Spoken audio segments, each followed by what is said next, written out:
We'll formally call the meeting to order at this point.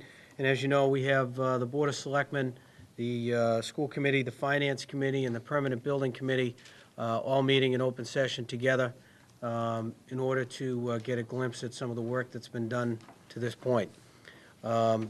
Before asking the school superintendent to make a couple of opening statements, I just wanted to make sure that everyone understands the program for tonight.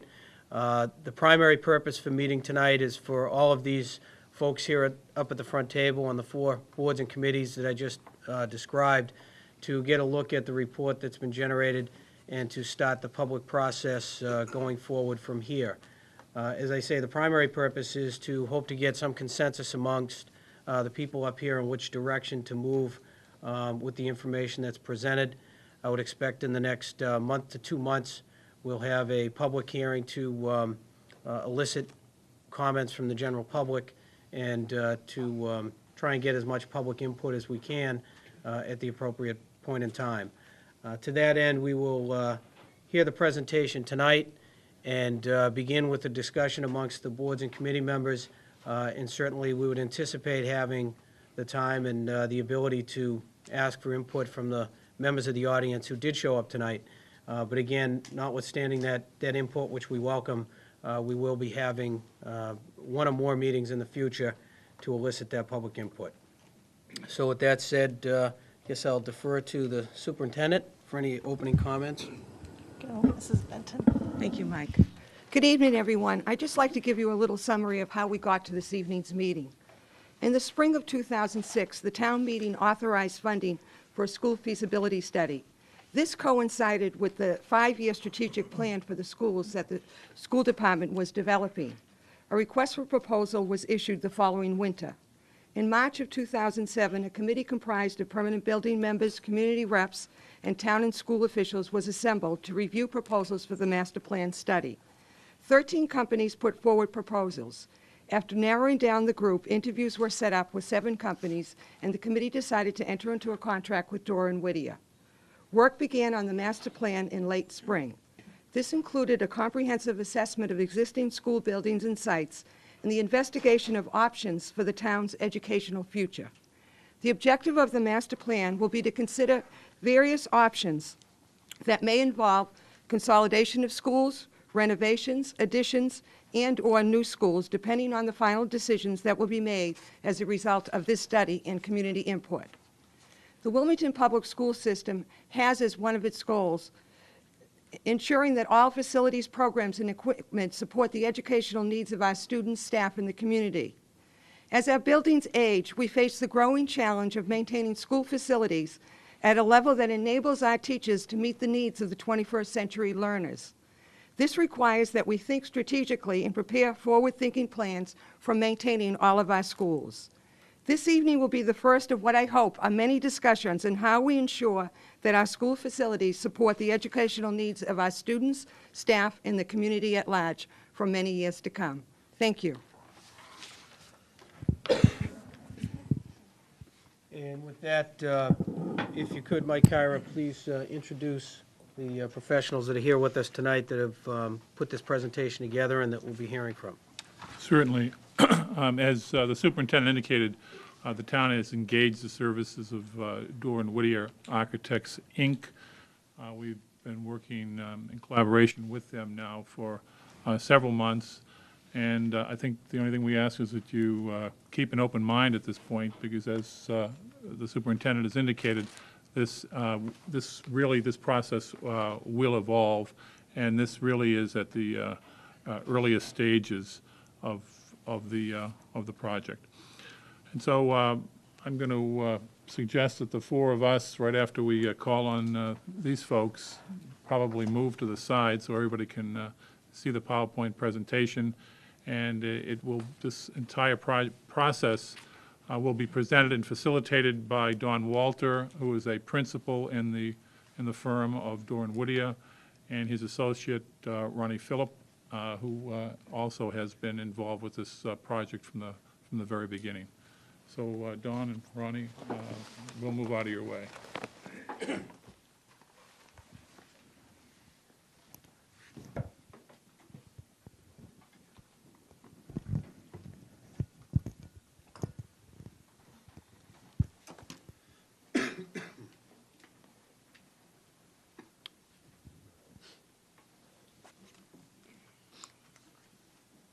Thanks, Mike. Thanks, Joanne. Thank you, board members and committee members, for coming this evening, and members of the general public. This has been a study which has been ongoing for a number of months, and we have some interesting information we feel to present to you tonight, and we love the fact that we've been able to get all of you together in one room. We find that it's most beneficial to have the town's leaders get together at one time to hear presentations such as this, so you can actually share ideas based upon the information that we've discovered and we're going to present here this evening. So we're thrilled to have such a turnout this evening. What we're going to do is take you through a PowerPoint presentation which outlines the process and the findings and recommendations of our report. Everything that we've done to date and are presenting is still considered draft because, quite frankly, this is our first public hearing. So we welcome, certainly, the comments of the boards and committees and the general public, and as mentioned, we expect to have other public meetings beyond here. So with that being said, let's go through the presentation and give you a sense of what we've done. The study is set up to, in this case, look at the needs of the elementary schools and the high school. As you know, the middle school is a newer facility, so that was not a school building that was of need and really deemed to have itself studied in the detail that we have with the elementaries and the high school. What we've looked at as part of our approach are the enrollment projections to get a sense of where student population may be going over the next 10 years. We went through a process to look at the existing educational program and get a sense of where the program might be going in the future and, quite frankly, what might be lacking today. We've also done site and facility assessments. Essentially what that means is that we had a team of architects, engineers, and consultants that have gone through all of the school facilities with the help of the Department of Public Works, Buildings and Grounds, and the school facilities. And based upon those findings, we've developed design options for all of the school buildings. And the design options, as you'll see later in the presentation, they run the gamut from what if the school buildings were to sit here today just as they are? What are the costs that you may incur to upgrade them and keep them running as efficient facilities, through additions and renovations options, right up to what the cost of new buildings might be. So you have a sense of what it might cost to maintain the buildings, right up to, geez, what if we no longer use a particular school building and build something new? And a extremely important point to anything we've done here. This is the first study that we've been able to, where we've been able to utilize the new Massachusetts School Building Authority guidelines. They're still in draft form, but they are the new authority that will be basically sharing in the costs of any approvable school project. And that is important because this is the first step of what they want to see communities doing, which is developing a master plan.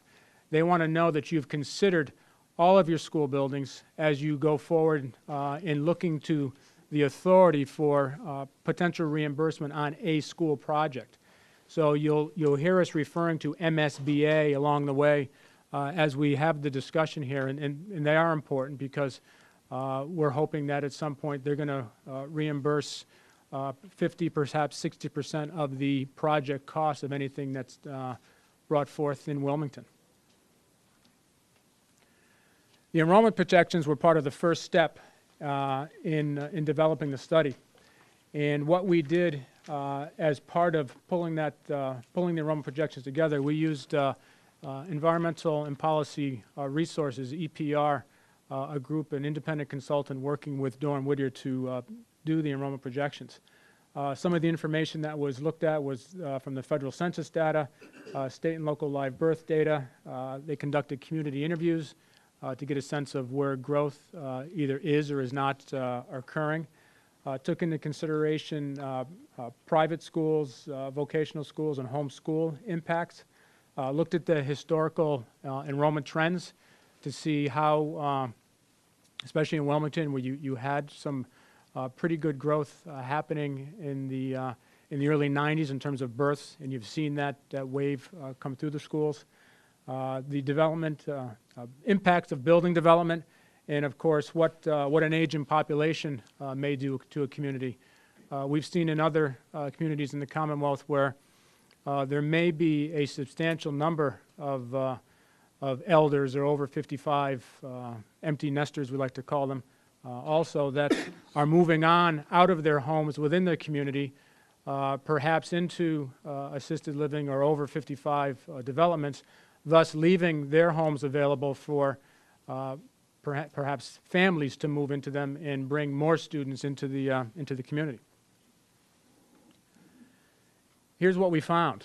If you look at the first column, these are the actual numbers based upon what was reported to the state in October of 2007. So at that point, those are the number of students in the Wilmington public schools. So you see system-wide from pre-K to grade 12 is 3,840 students.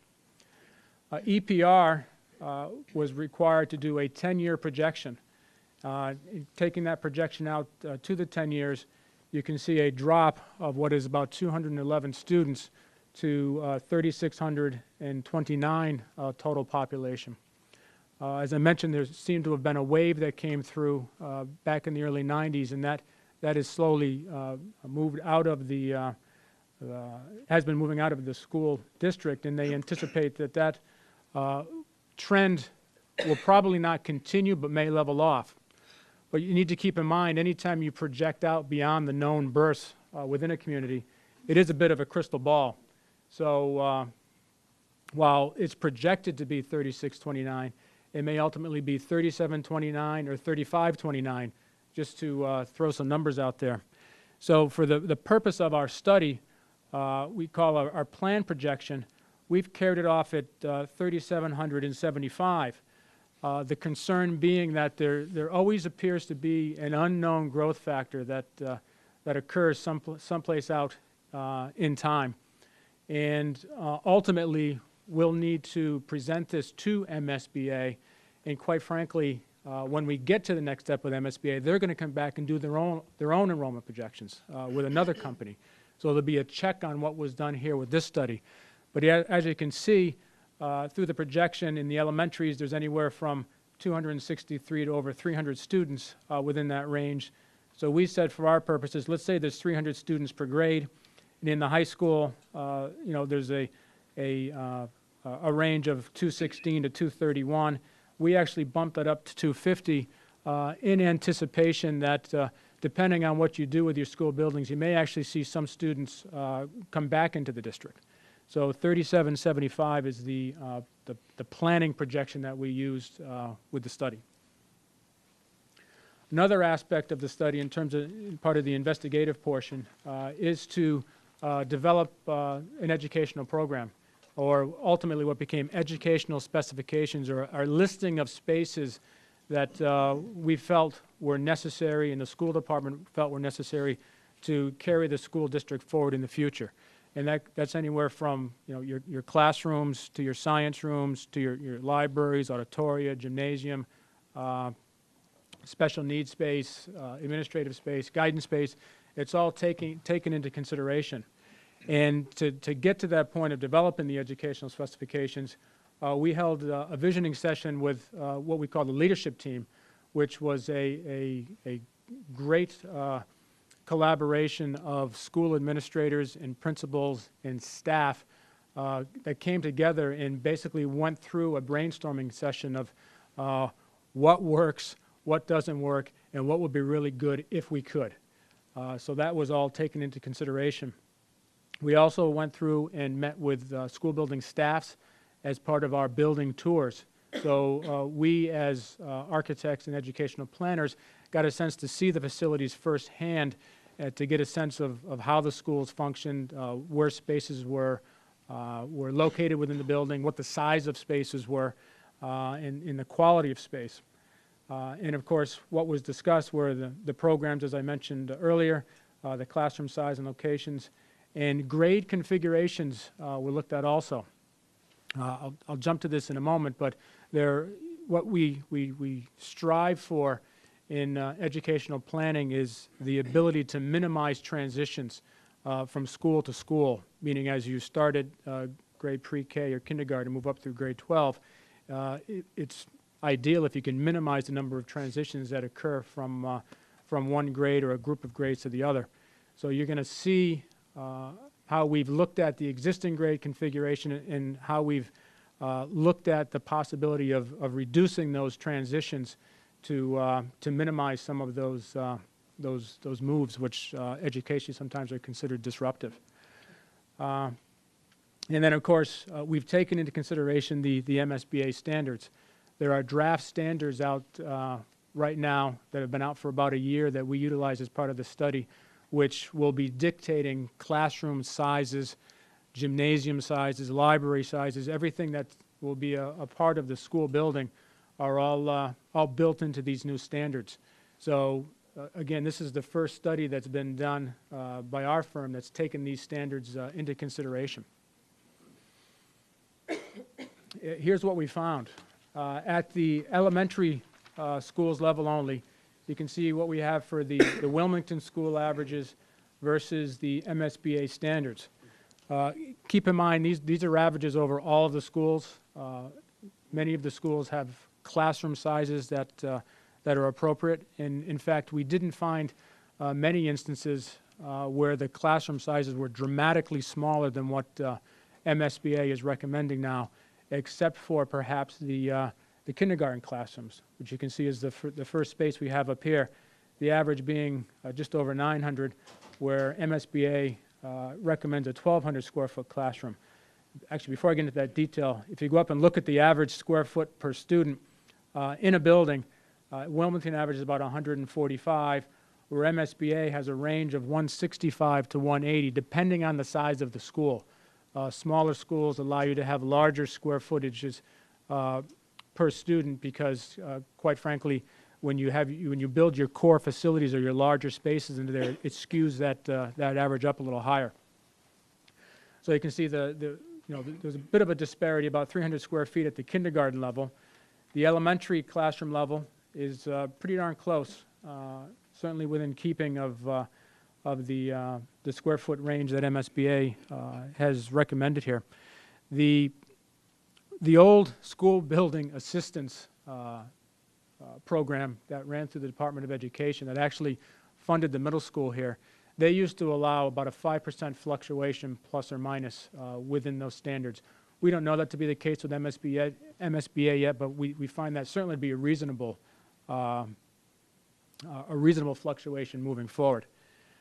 Media centers / library spaces, 1,445 versus 2,000 to 3,000 square feet, depending on the number of students in the school.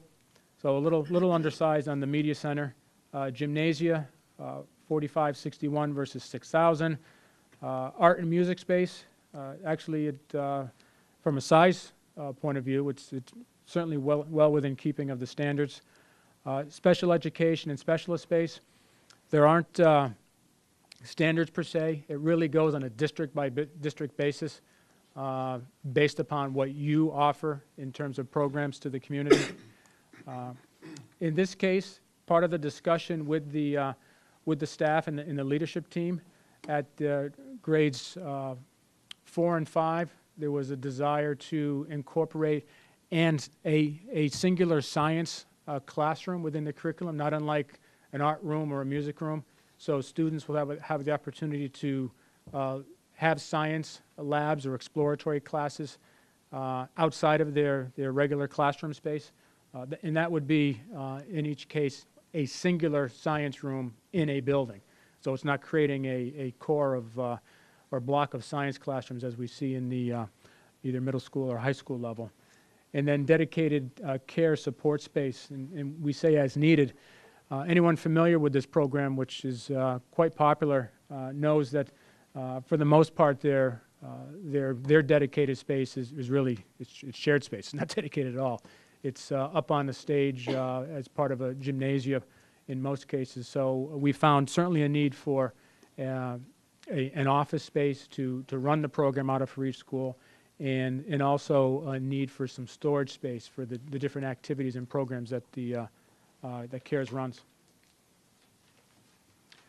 At the high school level, again, looking at Wilmington versus the draft MSBA standards, the average building square foot per student, about 164 square feet per student here at Wilmington High School versus a proposed or drafted 185 square foot per student through the standards.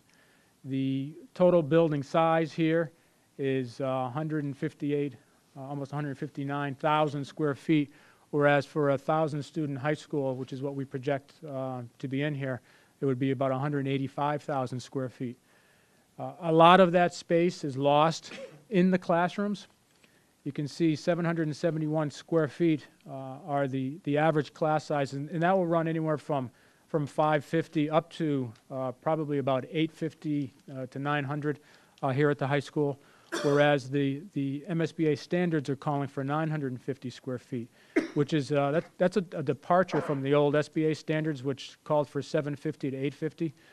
What I think MSBA has recognized through all of the planning that's taken place in many other high schools that have preceded Wilmington is that the ability to teach in a variety of ways is still very important at the high school level, just as it is at the elementary and middle school level.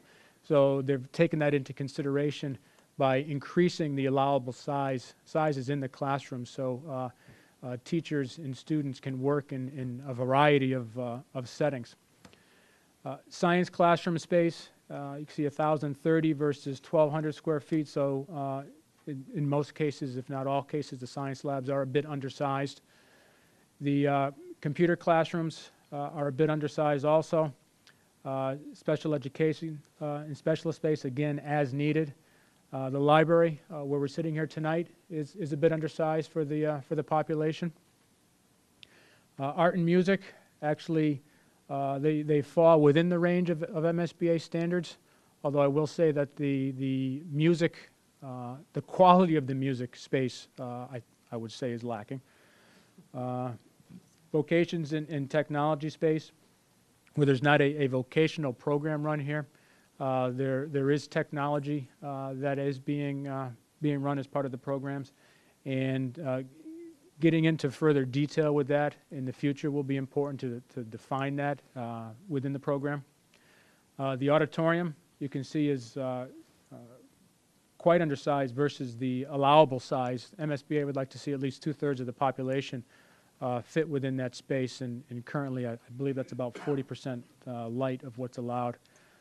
Locker rooms, facilities, as needed. In this case, you have a number of locker facilities, but they're of a poor quality in many cases. Administration and support spaces as needed. There's a potential desire in the case of the high school to, where the guidance is set up as a suite now, potentially take guidance and move it throughout the school building so it's more easily accessed by the student body. And we found that to be the case in many high schools that are planned today, which I actually said in the last line, so I jumped ahead. And then the last part of our investigative work, we've done the enrollment projections, we've done the educational planning. We went through and did an investigation of the sites and the facilities themselves. I mentioned earlier there was a team of professionals that went through the buildings. It consisted of architects, structural engineers, HVAC, plumbing, electrical, technology, fire protection engineers. We had a hazardous materials consultant concerned with potential for underground storage tanks, the presence of asbestos within buildings. They came through the building with us also, as well as our site engineers, civil engineers, looking at site circulation, stormwater management, things of that nature, were all taken into consideration. So some of the site concerns that were looked at were site layouts and how the buildings functioned on the site as it related to circulation, to parking. Something as simple as where's the front door on some of the elementary schools as it relates to parking. Many cases you have to park behind a building, then work your way around the front or walk in a back door, which presents a security issue. The quality of fields and the number of fields located on a school building and school building site, and how, quite frankly, it interacts with school programs was all taken into consideration, and in stormwater, and how well drainage works on a site, primarily from the parking areas and the areas where people will be maneuvering around the hard surfaces, the parking or the sidewalks. Within the facilities themselves, from an architectural perspective, we looked in detail at the exterior envelope. That basically means looking at the roofs and the conditions of the roofs, the condition of the exterior walls, the brick and the masonry backup and their condition, the exterior windows, getting a sense for performance and for energy code issues that may be of concern. Accessibility, and in this case, it's talking about accessibility for persons who are physically challenged, taking them from the parking lot right to the front door of the building and in the building, and how you may or may not be able to move or maneuver throughout the building, especially if it's a multi-level facility. Looking at access to toilet rooms and seeing what is accessible and what is not. Classroom accessibility, casework accessibility, working at a science lab or in an art classroom, and if you're in a wheelchair, being able to wheel up to a counter or a piece of casework and having that be accessible, and taking that right down to signage and having the Braille as part of room numbers or room names within a signage plan within a school. We also looked at the spatial quality. That has to do with a classroom or a space's location within the building, upper floor, lower floor, the abundance or lack thereof of windows and natural lighting. As studies continue, we learn the importance of natural daylighting and how it actually does affect students' abilities to learn. We looked at interior finishes. We looked at floor finishes and their quality. We looked at the finishes on the walls. Are they drywall or gypsum wallboard, or are they block, or are they tile? And getting a sense of how they withstand the test of time as students move through them and as maintenance personnel try to keep them up. Mentioned energy code. That's essentially looking at the building envelope and getting a sense of how it performs and what may want to be done in the future to make the buildings perform at a higher level. And life safety and really safe egress from a building as it relates to moving through corridors, moving through door widths, moving up or down stairwells. All that was taken into consideration. And then with the systems, we looked at all the HVAC systems, your boilers, your unit ventilators, the piping that distributes the hot water to the unit ventilators, the introduction of fresh air into a building mechanically, the exhaust of the old air or the air that's been breathed out through an exhaust system, and the controls that operate those systems. Electrically, first and foremost, we looked at the size of the service that comes into these buildings. Buildings today have a much higher electrical demand than they did when any of these buildings were built back in the 50s or 60s or even 70s, because no one could have contemplated the amount of technology that's in the buildings right now. And also electrically, something as simple as the presence of a reasonable number of power outlets to power in some of that technology that has been introduced into the buildings, and looking at the quality of the artificial lighting within the buildings. Are we talking about simple lensed fixtures that create a bit of glare on the work surface versus an up and down lighting situation where you tend to bounce light off the ceiling and it diffuses it in such a way that makes it easier on the eyes and actually allows a student or a teacher to perform at longer periods of time. We looked at technology, and as I mentioned, the onslaught of technology over the last 10, 15 years has been tremendous, and being able to embrace that is important.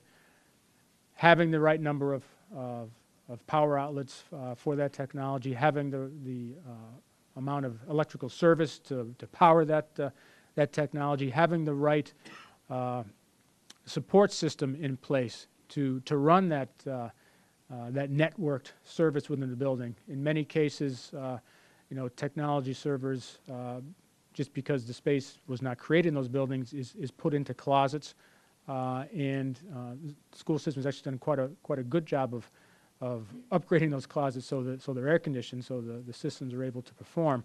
But it's certainly not an ideal situation. With plumbing, looking at some of the mentioned handicap accessibility. With plumbing, it has to do with the heights and the types of fixtures that are located within toilet rooms. That would be water closets, urinals, and sinks. Looking at water conserving measures in low flow fixtures and what that might mean in terms of operational cost savings over time. We looked at the quality of water within the building. I'm sorry, water conservation. That actually comes under the plumbing heading. And then finally, fire protection, and in most cases, the lack of sprinklers in the school buildings, which were not a requirement when these buildings were built. They're not a requirement sitting here today, but if we were to do major renovations and additions, it would certainly become a requirement of anything new that's done within a school building. And then from an environmental perspective, mentioned the presence of asbestos, and in the case of in Wilmington, you have up-to-date what we call AHERA plans, which is it's a management plan that are updated on a 3-year cycle, and actually reviewed the town reviews the presence of asbestos on an annual cycle. And what we really found that is everything is certainly in keeping with the AHERA plan. There's nothing that jumped out at our consultant that said there's an issue here. But as part of any program that may take place, renovations within the existing building, we would certainly strive to eliminate asbestos where we can. And we also looked at the presence of the potential for underground storage tanks. And then finally, from a structural point of view, I think the biggest issue with the buildings as it relates to the existing buildings as it relates to their structure has to do with the 6th edition seismic code or earthquake code. And again, as the buildings sit here today, you're fine, but if we were to get into a major renovations program, we would have to essentially tie the building, the floors, the walls, and the roof systems all together in such a way that so the building could act as a diaphragm. So it would be a series of clip angles tying all those systems together. So if there were to be some sort of a seismic event, the building would all work together as a diaphragm. As currently constituted, they really would work somewhat independently from one another and rely on the integrity of the structural steel and the masonry envelope around the buildings. But this would be an extra safety precaution that would be put in place as part of a major renovation project. So some of the specific issues that we found in the buildings, and I say specific, but it really was common in most of the facilities. I should back up and really say that for the most part these buildings are very, very well maintained. I think anyone that walks through these buildings would agree that they're well taken care of. There's a capital program in place that does replace parts in buildings over time. What we're most concerned with is what would happen in the long run in a facility or on its site in what we would see as major renovations within a building. So within the site, we certainly recommended upgrading some of the site circulation and making parking, drop-off for parents and drop-off for buses more defined and more separate and distinct. Increase main entrance visibility, and it's not just where's the front door, but being able to park or locate in such a way that you are immediately aware that the main entrance is where it is and you're not walking around the building to find it. In some cases, upgrading the storm water systems and moving water away from parking lots in a more efficient manner. Making the sites accessible, and again, parking, sidewalks, access to buildings, all taken into consideration. And then, and also certainly within the buildings themselves, all of them, the toilet rooms and the ability to move around the building and deliver programs throughout the whole building would make a building universally accessible. Replacing windows where they haven't been replaced yet. Something as simple as going to a double pane, thermally broken window could do wonders for saving operational costs, energy costs within a building. Replace the VAT flooring, that's vinyl asbestos tile flooring within the buildings. When that material was installed, it was installed for a reason. It's because it's tough and it wears forever. That's still the case in many of the buildings. We're not saying, as we sit here today, we need to go in and start a program to replace the VAT flooring because as some of the tile has broken or cracked over time, that does take place. But certainly when you have the opportunity as part of a renovation program, if we get to program in any of these buildings, you'd want to go ahead and replace that floor as part of an asbestos abatement plan. Upgrading and replacement of acoustical ceiling tile, that's either been damaged or in some cases perhaps a higher quality acoustical tile so students and teachers can interact in a more I guess a more efficient manner to make sure everyone is listening and actually not listening but hearing what's being said. The HVAC upgrades, this is strictly a result of time and the age of systems, but we'd recommend boiler replacement, unit ventilator replacements, the changing out of piping within the buildings as necessary, ductwork and exhaust within the building and taking care of that, electrically upgrading the service size, the lighting and the power receptacles. With plumbing, mentioned this earlier, install the water conserving fixtures and accessible fixtures, install sprinklers throughout, and with technology, increase the capacity and the amount of space dedicated to the operations of that. So, we've gone through the enrollments, we've looked at the educational program, and we have a sense of what some of the facility needs are. What we did from there is we developed a number of grade configurations, starting with the existing grade configuration and working through a couple of options which tried to minimize those transitions that we mentioned, which we believe is more beneficial to the students educationally. There's also the potential for reducing the number of facilities within the town, which ultimately may save some operational costs to the community. So option one under the grade configurations, you can see is the existing grade configuration. And what we have today is grades pre-K and K, two schools, the Boutwell and the Wildwood. Grades 1 through 3, which would be about 900 students, again, 2 schools at Shawsheen and Woburn Street. Grades 4 and 5, 2 schools, that's at Weston Intermediate, and grades 6 through 8 in the middle school, grades 9 through 12 in the high school. What we're looking at is the potential for reducing some of the transitions within this block here. We've carried some estimated costs over to the side for the elementary schools. As we get further into the study, you're going to see some design options that we've developed, but based upon our recommendations, we haven't gotten into for tonight anyway, the presentation of the elementary school design options, but we did want to present a sense of what the cost might be for either renovating, adding to, or building new in each one of these cases. So you can see 19 to 23 million, 37 to 45 million, and 35 to 43 million, depending on the sizes of those schools. So that grade configuration is option 1. That's the existing configuration.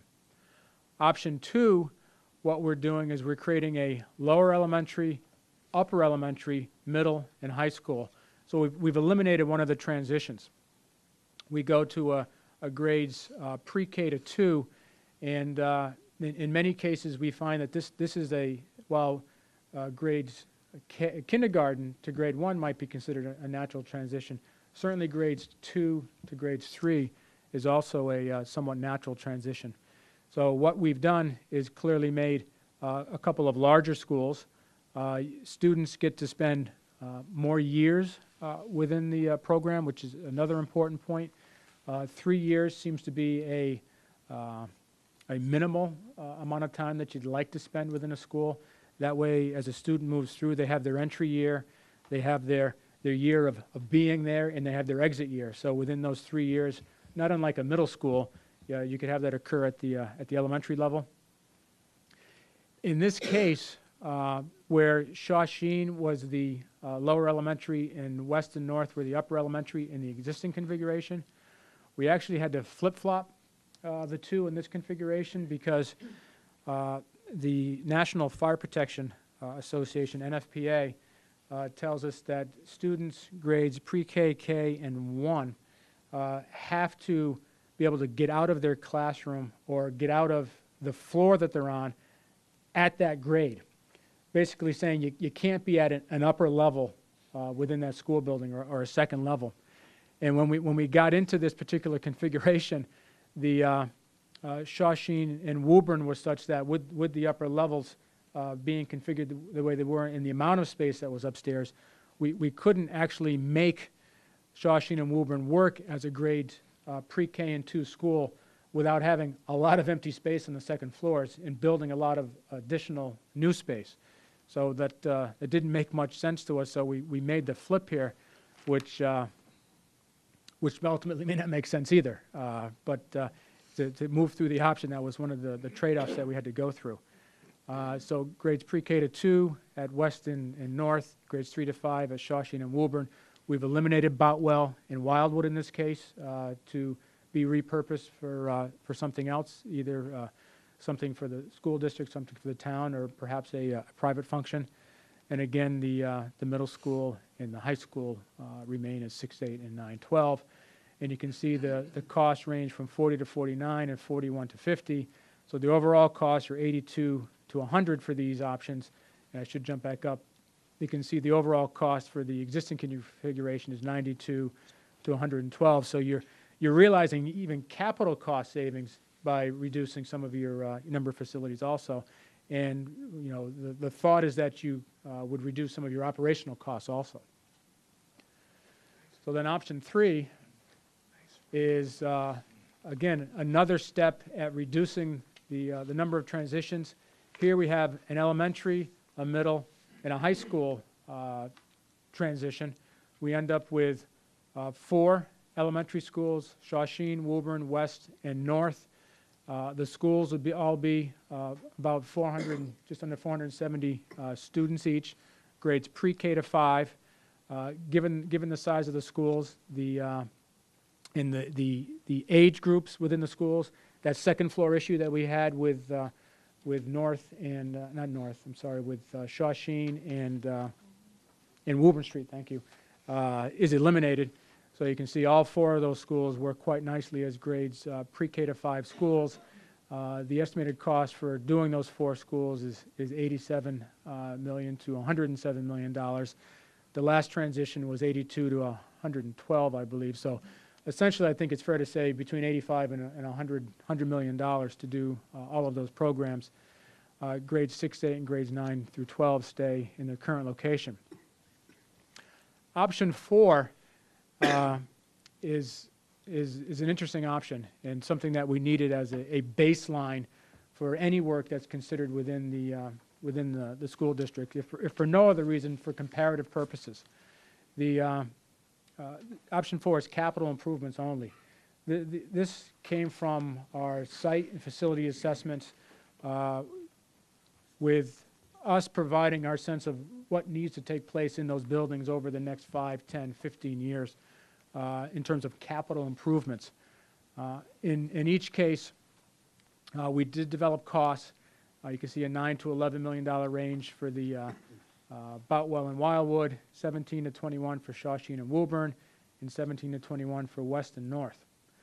What's very important about this particular option, and we'll get into it in a little more detail as we get further into the presentation, is that under the old school building assistance program, these projects were not reimbursable if the district felt they had greater needs.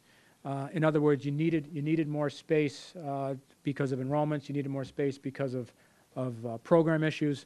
Essentially, the capital improvements didn't meet your needs outlined in your master plan program. So when you look at these costs, think of them as being 100% paid for by the people of Wilmington. Whereas when we look at these other costs, and you'll see with the high school where we looked at it in a little more detail, for the purposes of the study, we're saying that MSBA will reimburse you 50% of your project costs. We don't know if that's the number. It may be a little higher. It may be a little lower. What we've seen with other schools that have gone into the feasibility study phase with MSB right now is that it seems to be running between 50 and 60%. So we figured on the safe side, we'd say 50% for the purposes of this study. So those are the grade configurations. So based upon all that information that we went through over a number of months, we came to the conclusion that that Wilmington High School should be a first project explored further here in the town. Here are a few reasons why. Doing something at Wilmington High School, whether it's renovations, additions and renovations, or a new school building, it would meet one of the recommendations of the 2006-2011 strategic plan that was developed through the school department and the school committee.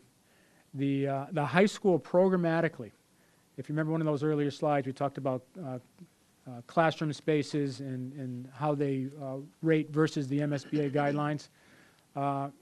The building overall is 15% smaller than what MSBA is recommending. Classrooms are 19% smaller. Science classrooms, these are general classrooms. Science classrooms are 15% smaller. Library Media Center is 7.5% smaller. The auditorium is 41% smaller. So programmatically, we feel that there are some needs to really upgrade the facilities here, just from a space point of view. We don't see enrollment as being the driving issue, as mentioned earlier in the enrollment projections, but we do see the program wanting to be upgraded. I think another key point is that if you were to engage in a high school program, you'd be doing something that would benefit all the students of Wilmington. Not that you couldn't do all of your elementary schools or even all 4 of the elementary schools if you looked at the grade configurations 2 or 3, but the chances for trying to move through a really ambitious program like that at one time, I think, would be quite difficult and really maybe not feasible when it comes right down to how you actually construct it. So if you think of students moving from a newer middle school into a new high school, it seems to make some sense coming through the elementary, newer middle school, then finishing off with a newer high school, which ultimately could be considered the flagship, perhaps, of the system. We felt that the elementary school programs issues were less glaring. The high school project would meet any of the accreditation concerns that have been brought up to date. And again, right back to MSBA. MSBA right now is approving one plan or one school project per district. a lot of the districts, I think it was 162 of them that submitted statements of interest, and I'll explain what that is as we get further on again. Statements of interest last year in many towns, multiple school statements of interest were told, pick the one that you feel has the most needs and submit that back to us. And they see that happening into the foreseeable future. The funding from MSBA is based upon, a penny on the sales tax, 1% of the, one penny on the 5% sales tax. There's $500 million earmarked for this current year. We may find if retail sales within the Commonwealth continue the way they are, that may actually get reduced in terms of the dollar amount from what you see today. So everything we're hearing from MSBA as they sit here today and look out into their crystal ball is going to continue to be one project per district. So that's another important aspect to our recommendation of further investigation into the high school. So what is it that we looked at the high school level? We looked at essentially 4 options. One option, well, I should say 2 options are quite invasive additions and renovations projects. One option is a primarily or mostly new school, saving the existing gymnasium, and another option is an all-new school. Again, running the gamut. We have some capital improvement costs, which we'll talk about, and it runs right through up to the cost of a new school.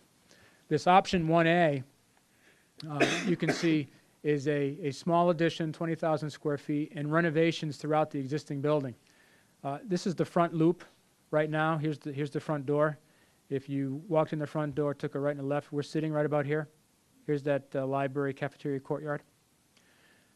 Adam Street down the side. So we're proposing to renovate, in this option, the existing building as it is, and do a small addition off the back, which is this blue piece you see off the back, which would be a classroom addition. In this case, although the renovations are comprehensive in that we would replace anything on the exterior envelope that's required, we would upgrade any of the site conditions that need to be upgraded. We would, inside the building, all the systems would be new, the technology would be upgraded, the finishes would be new. But what we're not doing in this option is we're not changing the classroom sizes. We wanted to do this again as a way to start with a base plan of, okay, what do we feel we need to do to make this a 50-year school building, which is another important point to receiving reimbursement to the state. You want to create a building that's going to have essentially a 50-year life cycle to it. So that's how this particular option was developed. The cost, you can see in each case you've seen so far, we've prepared the costs with a range as opposed to pinpointing a number. Everything that we've done here is conceptual in nature. These drawings, while they are drawn to scale, are conceptual in nature. The way our costs were developed, we're looking at the amount of square footage that we're renovating or adding onto the building. We're looking at the historical numbers for construction costs within the Commonwealth, and we're keeping up to date with current construction costs within the Commonwealth. So these numbers, and I should have pointed out on the earlier slides, it's true of those numbers also. They're project costs, so it's site development costs, building costs, contingency or having some money set aside for the unforeseen conditions that take place in any building construction costs. They're your soft costs, so your design team, your owner's project manager, your administrative costs from the town's point of view, furnishings, equipment, and technology, all built into these costs. And they are in today's dollars. So as we sit here today, this is where we feel that range is floating.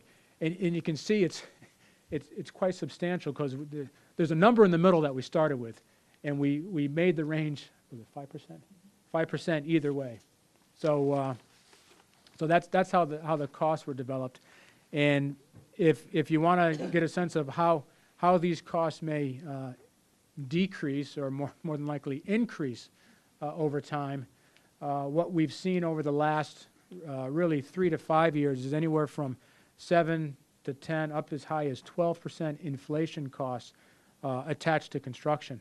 It appears to have leveled off somewhat recently. There's always the chance that we'll have an occurrence like happened back around 1990 where there was actually a decrease in construction costs. Until it happens, we're not going to count on that, though. So keep in mind, these are today's dollars. So that's option 1A. Option 1B is again, additions and renovations.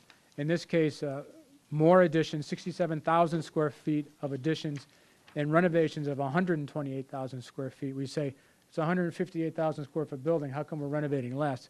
It's because actually back where that original gymnasium was, that has been since renovated and made into technology space and classroom space on the upper level, we actually are proposing to remove that and build new space. This actually should all be blue over here, connecting where that former gym was over to right about here, this is the existing library.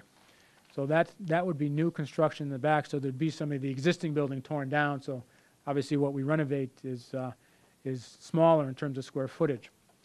We also are proposing a new addition in front of the existing gymnasium. Right where my red dot here is now is the Roman house. With this particular option, the Roman house has to disappear, whether it's taken away and relocated someplace else in town or perhaps demolished. We don't know right now, but this would be another addition in front of the excuse me, the gymnasium. So to move up to the ground floor plan, your existing main entrance is here right now with administration on one side and guidance on the other.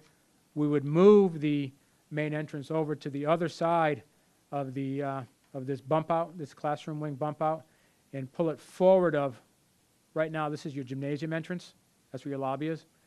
Pull it forward, put administration right here next to that main entrance, build a new auditorium and stage over on this side, take the existing auditorium and make that your library. So you'd end up with a library with the increased size that it requires. Surround the auditorium and stage with art and music space. Keep that existing gymnasium. Build new locker rooms and tech ed rooms in the back. As I said, this should be all blue. This would be new cafeteria and kitchen space, and there would be an indoor connection directly across to the existing classroom wing off the back, off this Adams Street wing.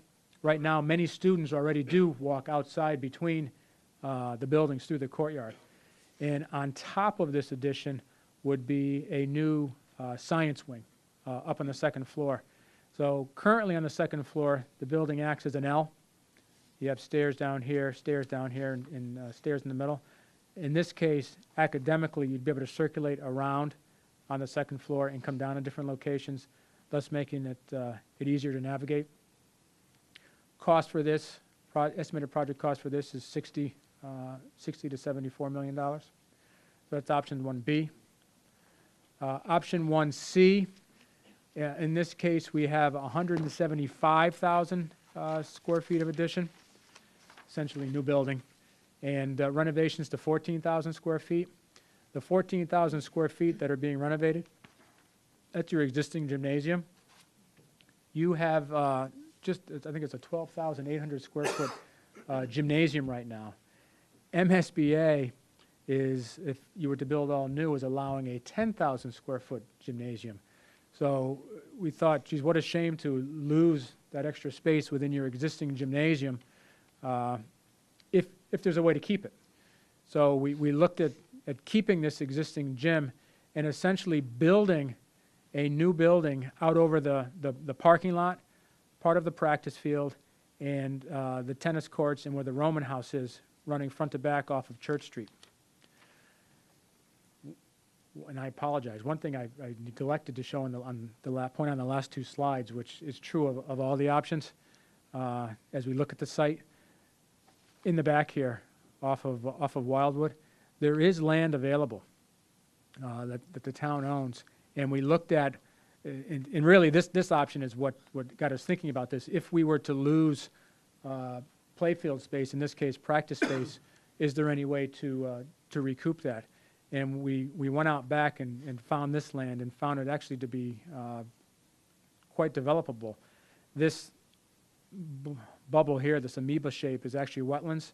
So we would be able to develop land that's outside of the wetlands off of Wildwood. And in this case, we're showing a full-size softball field and what could be a full-size lacrosse and/or soccer field, with the potential for some parking off of Wildwood for after-hours use. So that's a great find as part of the study and in our dialogue working with the school and town officials that this land we saw as being possibly available. So with the school being reoriented this way, we build everything new, we renovate the existing gym, and then you can almost make out the dashed lines here of the existing building. We would demolish that, in this case, put parking in the front. It would be parking in terms of quantity that's similar to what you have now. Again, it's conceptual. I think you could potentially add more parking. But one thing we did also is we grabbed another full-size practice field on the corner of Adams and Church Street, in this case, and we put 5 court spaces out in the back. Currently you have 4 total, 3 tennis and a basketball. You could do 5 tennis or 4 tennis and a basketball, or whatever configuration you like in the back here off of Adams Street. So this is the almost all new existing gym plan for a cost range of $68 to $83 million. Again, on the ground floor, the main entrance would come in right next to the existing gym, with the auditorium immediately adjacent to it, art and music, and administration right by the front door. It's set up in such a way that you have a main spine or a main street running through the building.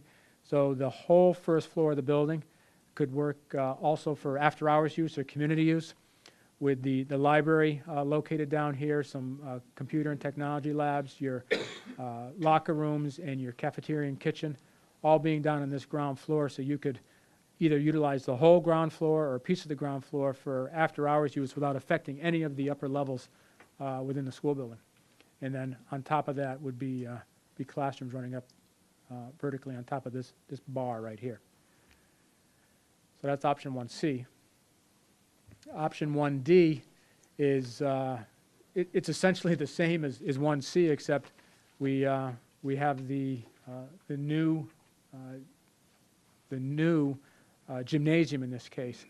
And actually, to make this work around the new gymnasium, you see this little corner here, we'd have to take off the auxiliary gym space to put on the locker room. So in many ways, it's actually more difficult to do a new school, all new school, than save your existing gymnasium.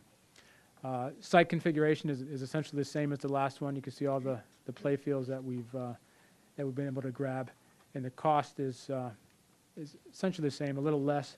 And again, because we're working in conceptual nature, we're working with conceptual costs. The square footage, which overall is a little smaller because the gym's a little smaller, they read as being a little less costly than the last option. Essentially the same cost when you're talking about numbers of this magnitude. Okay. So, for comparative purposes, just to see everything up there at the same time, you can see the all new building, 67 to 82 million, 68 to 83 for the essentially all new with the existing gym, 60 to 73 for major renovations and additions to the high school with quite a bit of demolition, and then 51 to 62 for comprehensive renovations but not moving of walls, keeping the classroom spaces the same size they are. And the capital improvement costs, which we haven't talked about yet for the high school, again, boiler replacement, window replacement, replacing roofs, doors, things where that needs to take place. All the systems within the building being upgraded or replaced, making the building handicap accessible. has a cost range of $18 to $22 million. The local share, which is quite telling, again, carried it at 50% reimbursement by the state. We're saying that the state's going to reimburse you at least 50% for an approved project. We don't think that they're going to reimburse for the high school, again, because if it's capital improvements only, because the capital improvements only don't meet the programmatic issues that we've outlined. So with reimbursement, the option 1A is 25 to 31, 1B is 30 to 36, 1C is 34 to 41, and 1D is 33 to 41. So if you think about it, you can get essentially a new school for anywhere from 18 to, or I should say 11 to $20 million more than if you just renovate the existing building with capital expenditures. Other very important piece to this capital improvements plan is that we looked at it as if you did everything today in today's dollars. We fully realized it's not logical that you're going to come in here and do these capital improvements at one time because you'd have no place to put the students. The amount of work is not such that you're going to complete $18 million work over a 3-month summer period. I mean, not even close. So these numbers will likely, in fact, we know, they will increase over time because you're going to talk about doing, say, a boiler replacement project. And then you may come back and say, okay, now we're going to replace the windows, and now we're going to upgrade the electrical service. There probably would become a series of smaller projects done over time. And if you remember the potential for inflationary costs on the construction, anywhere from 5% to 12% inflation annually, those numbers will only go up. So that's another very important component to the capital improvements. Not only do we think it will not be reimbursed by MSBA, but the numbers will increase as you do them, as you phase that work over time.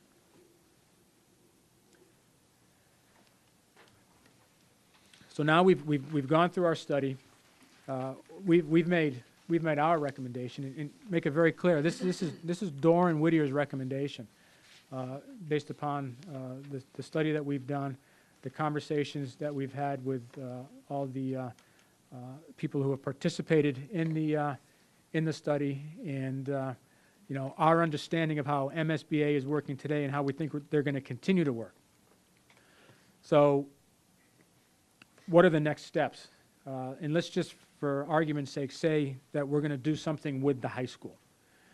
The next steps, and it involves, it's all MSBA now. It's getting them on board to understand the needs, to agree with the needs, and to agree to a solution to in this case, your high school needs. Step one is to complete the master plan, and we will do that. Our investigative work and our design work is essentially done. What we're doing now is we're looking for input from tonight, from the boards and committees within the community, and from the townspeople. So with that input, we would complete a master plan study, which is one of the items that MSBA will require of you. So you're ahead of the game in that sense. Step two is submit a statement of interest. And actually, 2 weeks ago, we thought it was going to be by June 30th of 2008, based upon what they did last year, which was to have statements of interest in by essentially July 1. We were actually just with MSBA on Friday, and they're saying that they're going to start allowing statements of interest to be submitted again sometime over the next 4 to 5 months. So, and I said, well, what does that mean? And it essentially means June, July, or perhaps August is when they'll be accepting statements of interest again. So there's plenty of time to get a statement of interest worked out. You may ask, what is a statement of interest? If you go on MSBA's website, you can actually download one. It's a statement identifying the needs, in this case, of your high school. MSBA is not looking for solutions. So all this design work that we've done, is very important, and it'll be important as we get into the next step, but they want to know what your needs are, because they're going to gauge Wilmington against any other community that submits a statement of interest at the same time and determine who has the, I guess, the greatest needs within that particular project that's being outlined. And it's going to talk about, do you have enrollment, existing enrollment issues? Do you have projected enrollment issues? Do you have programmatic issues or space issues? Do you have building system issues? Do you have a building that's structurally unsound? There's a couple other categories too that all be taken into consideration as they review your statement of interest. The fact that you've gone through and done this master plan study is going to help you in putting your statement of interest together. What we found is that many districts that tried to submit something a year ago without professional help did the best they could, but didn't even know themselves what all of their issues were. So by taking this step that Wilmington took in going through this master planning study, it's essentially allowed you to have a better understanding of what your needs are, and quite frankly, to prioritize what you want to submit to MSBA. So if it becomes the high school, as we suggest, great. I think you're way ahead of the game. If it becomes another building within the district, you're still ahead of the game because you have all the information that's been gathered that can be part of your statement of interest that's being submitted to MSBA. After those statements of interest are submitted and the MSBA staff and their board members go through and review those statements, they will select projects for a feasibility study. A feasibility study is a next step with MSBA for a particular building, and I'll take you through some of the process here. The feasibility study is, you'd have to have a building committee formed, which what MSBA is trying to do is get committees that are constituted of not just school department people, not just municipal side people, not just general citizenry within the population, but they're trying to get a mix of expertise from finance, people with finance expertise, perhaps people with legal expertise, construction, architectural, certainly school departments, certainly municipal side also, all part of this this committee, so they know that the town as a whole is working forward with whatever project that's being considered. As I mentioned earlier, MSBA will then conduct their own enrollment projections. We've done this work, and this is part of obviously the study that we've put together. They're going to do their own enrollment projections, and they may find the same information. They may find that there's potentially growth within the community. They may find that there's fewer students going to be within the community. We don't know that yet because we haven't gone through and seen what that process is going to be yet. You will be required to hire an owner's project manager. That's someone who will work directly for you as the owner of the town, separate from the architect or from a contractor who builds your building, who will help you with scheduling, with contracts, with understanding costs, with, quite frankly, being that voice with experience as part of ultimately the architect, contractor, owner team, which represents you, and they will also be the individual. You're familiar with a clerk of the works position, who is generally the person who is placed on site during construction as the owner's representation. They would provide that individual also. But as you can hear from what I said here just a moment ago, they provide much more than that now. So you would be required to hire an owner's project manager. After that, you would hire your architect for the next phase, whereas the owner's project manager is being hired directly by the town. The MSBA has developed a designer selection panel. It consists of 15 members, 12 members appointed through MSBA, 3 members would be appointed by the town to hire architect. So they're obviously looking to have more control over that particular aspect of the process. And then we get into conducting the actual study. Now, two things to point out here. One is that MSBA, unlike the old SBA program, they plan on being your partner. So they're going to be involved with this process all the way through. They're going to come to meetings. They good chance they'll even come and present at town meeting when the time comes, as part of supporting what becomes a agreed upon approach, agreed upon solution to the problem that's been identified. The study that we're talking about, the feasibility study is a bit of a misnomer because everyone thinks that's just what we did here with this master plan. But a feasibility study in MSBA's eyes is actually schematic design. So it's doing more detailed physical investigation and more detailed documentation and design of a particular solution, because what's going to happen at the end of this process is you're going to agree to a fixed project cost for your project that the town and MSBA will agree to, and that is ultimately what will be voted upon at the town level. So within this study, there'll be another look at the educational program. It really becomes is this really what we want? Or is there something more that maybe we didn't think about, or something we want to do differently? Because we find, regardless of how the process works, when you move from a study stage to a next more detailed step, that's when you really firm up all of the numbers, the types of spaces, the numbers of spaces, the size of spaces. There will be detailed site investigation, topographic survey, which would also locate all of the features within the site, get an understanding of wetlands and streams that might be moving through around the site, do geotechnical analysis or test pits and soil borings for potential building locations. Traffic study might be warranted. All that would be part of this site investigation up front. Design options. We've presented some conceptual design options here already. There are a number of different ways to solve the high school needs here in terms of design. We think we've come up with some that work quite well. You may find that there's some that will work even better than what we've shown here tonight. That would take place during this design options phase. And then out of that would come a preferred option, again, that MSBA and the town and the building committee all agree upon, which would lead you into schematic design.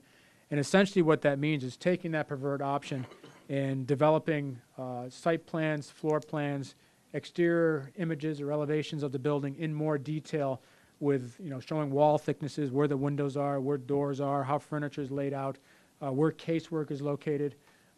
You'll get a sense through these what we call outline specifications of what materials are going to be used, what type of systems, what type of HVAC system is going to be incorporated within the building, and with that, the estimated project costs. Without knowing or having a good sense of what those materials are, you're not going to, in too much detail, be able to get a good understanding of what the project costs are, and develop the schedule for how long it's going to take to continue the design, bid it, and then construct the project.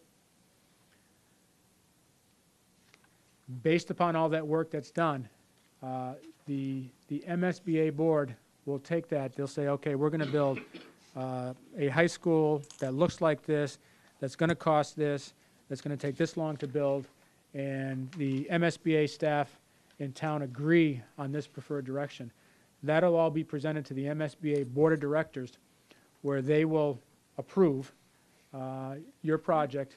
And once you receive notification of that approval, you as a town will have 120 days to ratify that project. So essentially, you would be going to the townspeople to say we have a project of, let's just say, $70 million, of which we're going to get 50% reimbursed. At 50% reimbursement, it's $35 million cost to the town. It's going to cost us X number of dollars per taxpayer, and it can get broken right down to cost per evaluation of property. But all that will take place within this 120-day period. Once ratified by the town, we'd go through the further design and documentation phase, which is essentially taking those schematic designs and working them through the construction documents, which become the biddable documents for a contractor to bid and then construct. We see this taking anywhere from 8 to 12 months, depending on the project. Bidding the project is generally a 2-month period between releasing documents for bid, actually bidding them, and then awarding the project, and then constructing the project, which could be anywhere from, say, 2.5 to 3.5 years, depending on the direction that's taken. Additions and renovations tend to take longer because and these costs have been taken into consideration. You have to factor in the potential for either moving students around the building.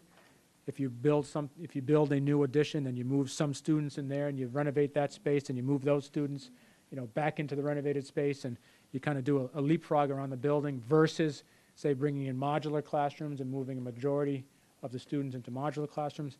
That adds time to any additions and renovations projects, so all that would need to be taken into consideration when you're thinking about how long it may take to construct the project. So, that all being said, that gives you a sense of what we've been doing in Wilmington for the last few months. And at this point, I guess we'd welcome any questions or comments that people may have.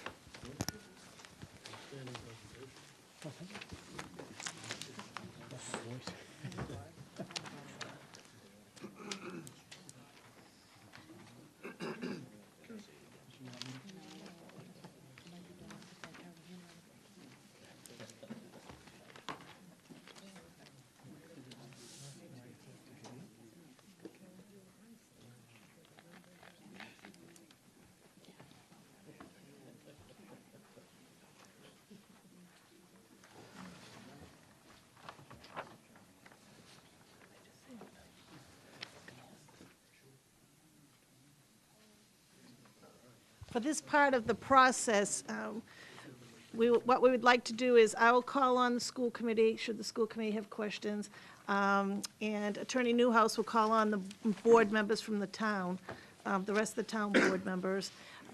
And then what you could do is you could either address your question to someone specifically, or you could just ask it in general, and then whoever from up here feels they could answer it the best will answer it for you. So, anyone who has any questions, we'd be glad to. Mr. Higgins. I guess my question is to the enrollment projections and the design criteria. Right now, we're at 3,840 students, and you're over projecting to 3,775 students. Why wouldn't you design to the high water mark that we're at right now, even though it's saying projections are going down? I mean, we're here right now, and especially if we go and build a $75 million school, what would make you think that we're not going to hit that projection again, that enrollment size? We could, and I think that's a very real possibility. The fact that they had decreased by 200 students, again, in a projection, we actually thought it made sense to essentially split the difference. And for planning purposes, you can see we did some real round numbers for the grades. So ultimately, the next step, working with MSBA with the statement of interest, is going to be to identify the issues or the concerns that we have with the particular building that's submitted. So there will be another look at the enrollments. So while we like I said, we could have done that, I just thought it made sense to almost split the difference from what there is versus what we see it going to. Well, I understand that, and again, I don't know what MSBA, if they don't want you to over-design either, but we look at things like the size requirements per student change all the time. Meaning that we already have classrooms in a new school that are undersized due to new requirements. So that would be a concern of mine. You know, we're 60 students, we're designing for 60 students less than we have right now. And if the size requirements change again, we could be 10 years down the road, spending $75 million and have a school that's out of code. I think what's really important is that, and you bring up a great point, is that while we've done some conceptual design now based upon these numbers, this next step with MSBA they're gonna look at those enrollment projections again, and at some point, the town and MSBA is gonna agree to what those enrollments look like. And I see the community having the opportunity to make a case for higher enrollments if they come in with, say they say 3775 based upon what we've done here.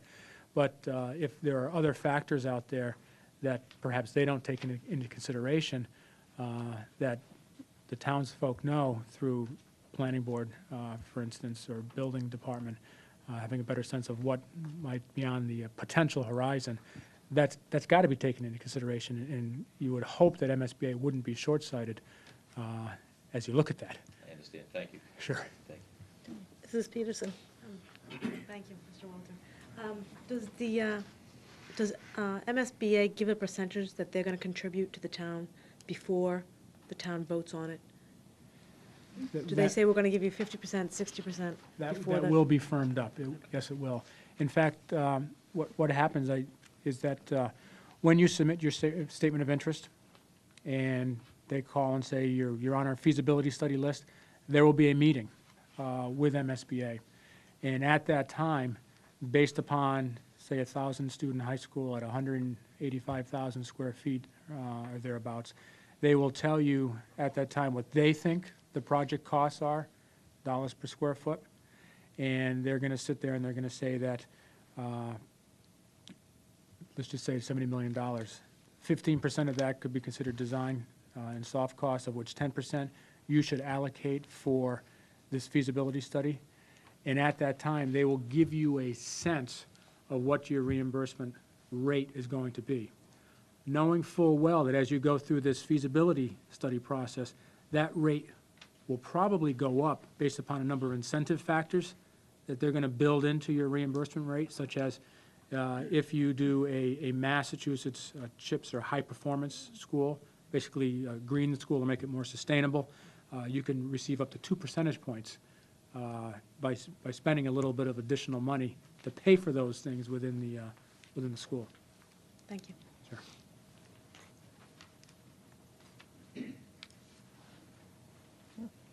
Mr. Fiore? A couple of questions. You talked about one project per district. How many towns are in our district? I'm unfamiliar with that, to start. I meant school district within your own town. It's just within the town itself? Okay. Well, then I don't need the other questions, part of my questions, if it's just the one. Thank you, Mr. Chairman. Just like to ask a question, and maybe later on when it comes to comment time. The question is, we're looking at expense, say, $40 million, or whatever the town ever was to decide if they went that route. Is that figure based upon interest? Are we going to be paying $32 million plus interest above and beyond that? Because I know the state's going to pay half that. That's what I'm wondering. Maybe Mike could answer that, or superintendent. Yeah, no, the actual construction cost, it would be whatever the number is, 32 or 40 million, whatever it is. More likely would be 75 million, and if we got 50% back, then that would be the cost. Then the borrowing would take place, and that's when the interest would be included in your borrowing. So it's very preliminary. I mean, if the next question is what would it cost the taxpayer, I can speak to that with the caveat that when you're projecting out 20 years or 25 or 30 years, depending upon the bond authorization, there are a number of different variables that come into play. You know, EQV in the town, whether or not there's going to be different shifts in the taxes between the CPI, between the commercial sector and the residential sector, whether you're factoring in new growth, which would be a good thing, you know, your regular increase in taxes, which would not be a good thing, would be offset by new growth. All of those variables have to be taken into consideration. That's why it's pretty simple when you're doing a one-year override, for example. You can tell what it's going to cost. Otherwise, you really have to make a projection over a period of time. If we went, I mean, take a number. We've done some various scenarios here. If we said that ultimately the project would cost the town $40 million. Let's say it's an $80 million project, and it would cost the town half of that. Factoring in the borrowing on a 20-year note, if we were to borrow for 20 years, then we think it would break down on average about $4 per week to the average household. So you're talking about $208 or well, let me break that down. That's on a right on a 20-year note, would be talking about $4 weekly, about $208 for the average taxpayer, based upon the average residential values. Now, when I say that, it's declining debt. So the first year would be higher, and the last year would be the lowest. If you added up all of those 20 years of payments strictly attributed to the project, that's the number you would come up with. Obviously, it's higher at first. You know, it might be $7 and go all the way down to $2 a week. But when you average it out, that's what you would be talking about. If we were to go 25 years, then obviously the total interest would be higher, because you would be borrowing for a longer time. But the cost to the taxpayer for $40 million would be weekly about $3.39, or annually $176. That's what we, you know, I said 339. Certainly don't hold me to that, given what I just said earlier. But in terms of factoring all of these things out, that's what you're talking about. You're talking about, you know, somewhere between $3 and $4 a week, or in this case, about $176 annually. If you go out 30 years, then we're looking at about $3 and about $155 or so on an annual basis. Again, declining debt. You will recall that with the middle school, we did that in 10 years. Probably unheard of. I can't think of any place else. I talked to Don about that, and he couldn't come up with another place that did that. That put us in a better position because we got better rates, better interest rates, and now we will be, you know, completely debt-free as a community. Again, almost unheard of by 2011. And I think that's something we want to take into consideration, because by the time we go out to borrow, if this is the scenario we go forward with, or any scenario, if the town intends to expend some money, we would probably be looking to begin to increase our debt after we've paid off the current debt. So part of that now that we have would be reduced. There's about $124 for the average taxpayer right now attributed to our debt for the middle school and the public safety building. So that would fall off. This would pick up. We factored our numbers at this point, all very preliminarily at a 5% interest rate. Now, we don't know whether it'd be a little lower, a little higher. It might be a little lower on 20 years, a little higher on 25 or 30 years. But at this point, those are the numbers that we're dealing with. Thanks, Mike. Thank you. Ms. O'Connell? A little bit about the next steps with Dora and Whittier as to how long do you stay on in the project? Are you done at this point? If we were to go forward with you, are there incremental costs and fees associated with you assisting us further in the project? We'd like to never go away. But We're basically hired for the master planning study. We'll go through the community commentary period, we'll finalize our report, and we're committed to assist you with the filing of your statement of interest. Beyond that, I'm afraid it goes back into MSBA's hands somewhat for us to perhaps be hired again, but we would go back into a pool of architects through a request for proposal period. Mr. Hayden? Just on the new high school plan, how would you transition that, you know, in the rehabilitation, you talked about modular classrooms. What kind of a step would you have to go through to build a new high school? One of the beauties of the new high school, or the new high school with saving the existing gym, is that we've segregated off to that existing parking lot and tennis court area. So we would certainly have an impact on the parking, the tennis, and that basketball court, and on the district administrative offices. But be minimal impact on the school's daily operation. That's one of the things, quite frankly, that we find attractive about a solution such like this, that you essentially get your new building without affecting the day-to-day school operations. Not zero, but you minimize that by keeping it segregated off to the side. Thank you. And the second question is, as we go down further and we have to talk to the townspeople about this expenditure, what is the impact of the new building on the quality of education? I'll try that one.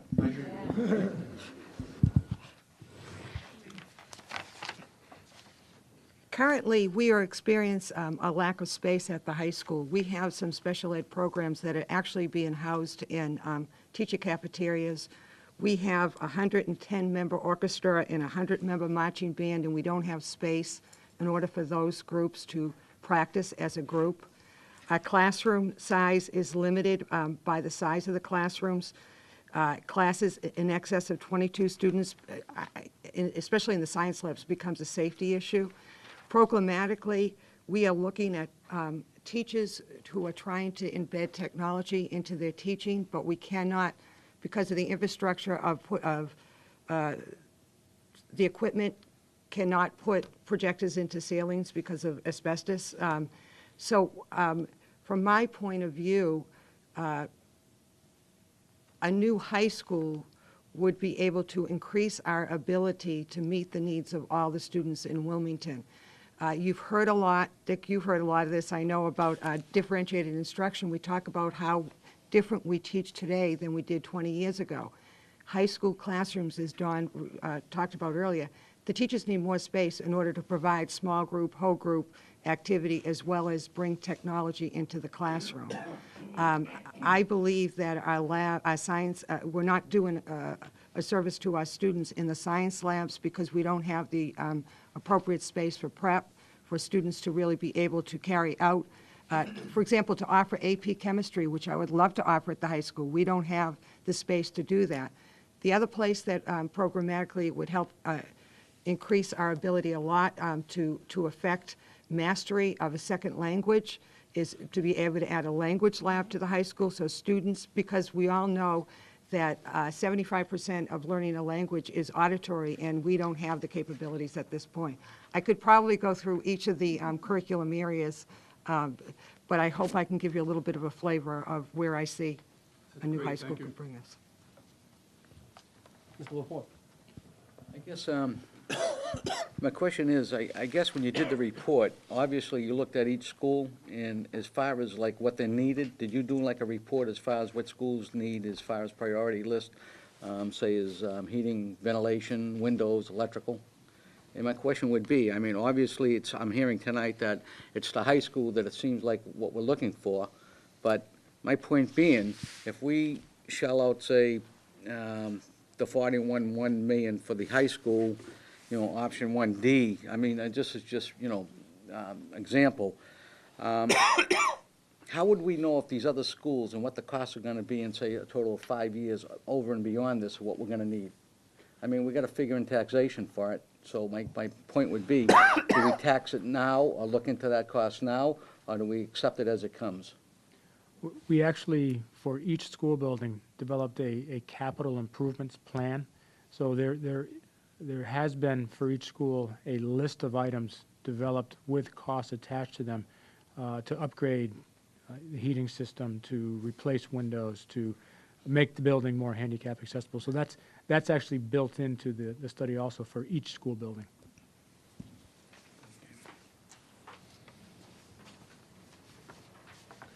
Mr. Nally?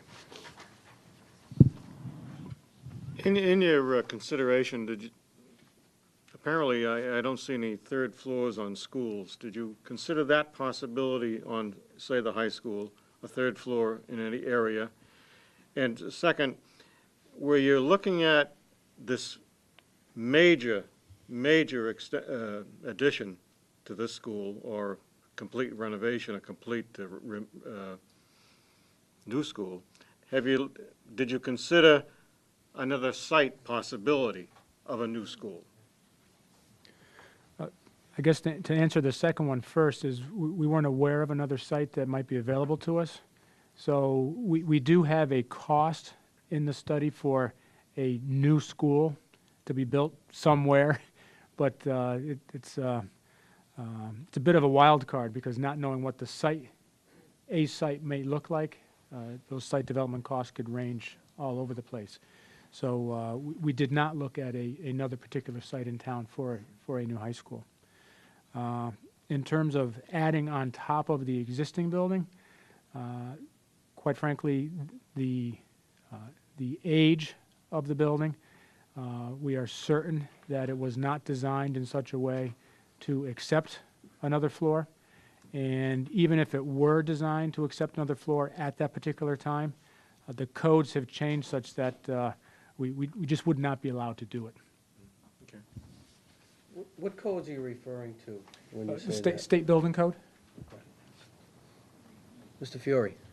Just one other question, as far as, I don't know if Roger would have to answer this or somebody else, but the operational costs, you mentioned efficiency and everything else. Do we know if it's a brand-new building as opposed to what the operational costs are now to like heat, electricity, water, if that would be a significant change in cost, or do we think it would be the same? Any idea on something like that? We haven't actually done that analysis.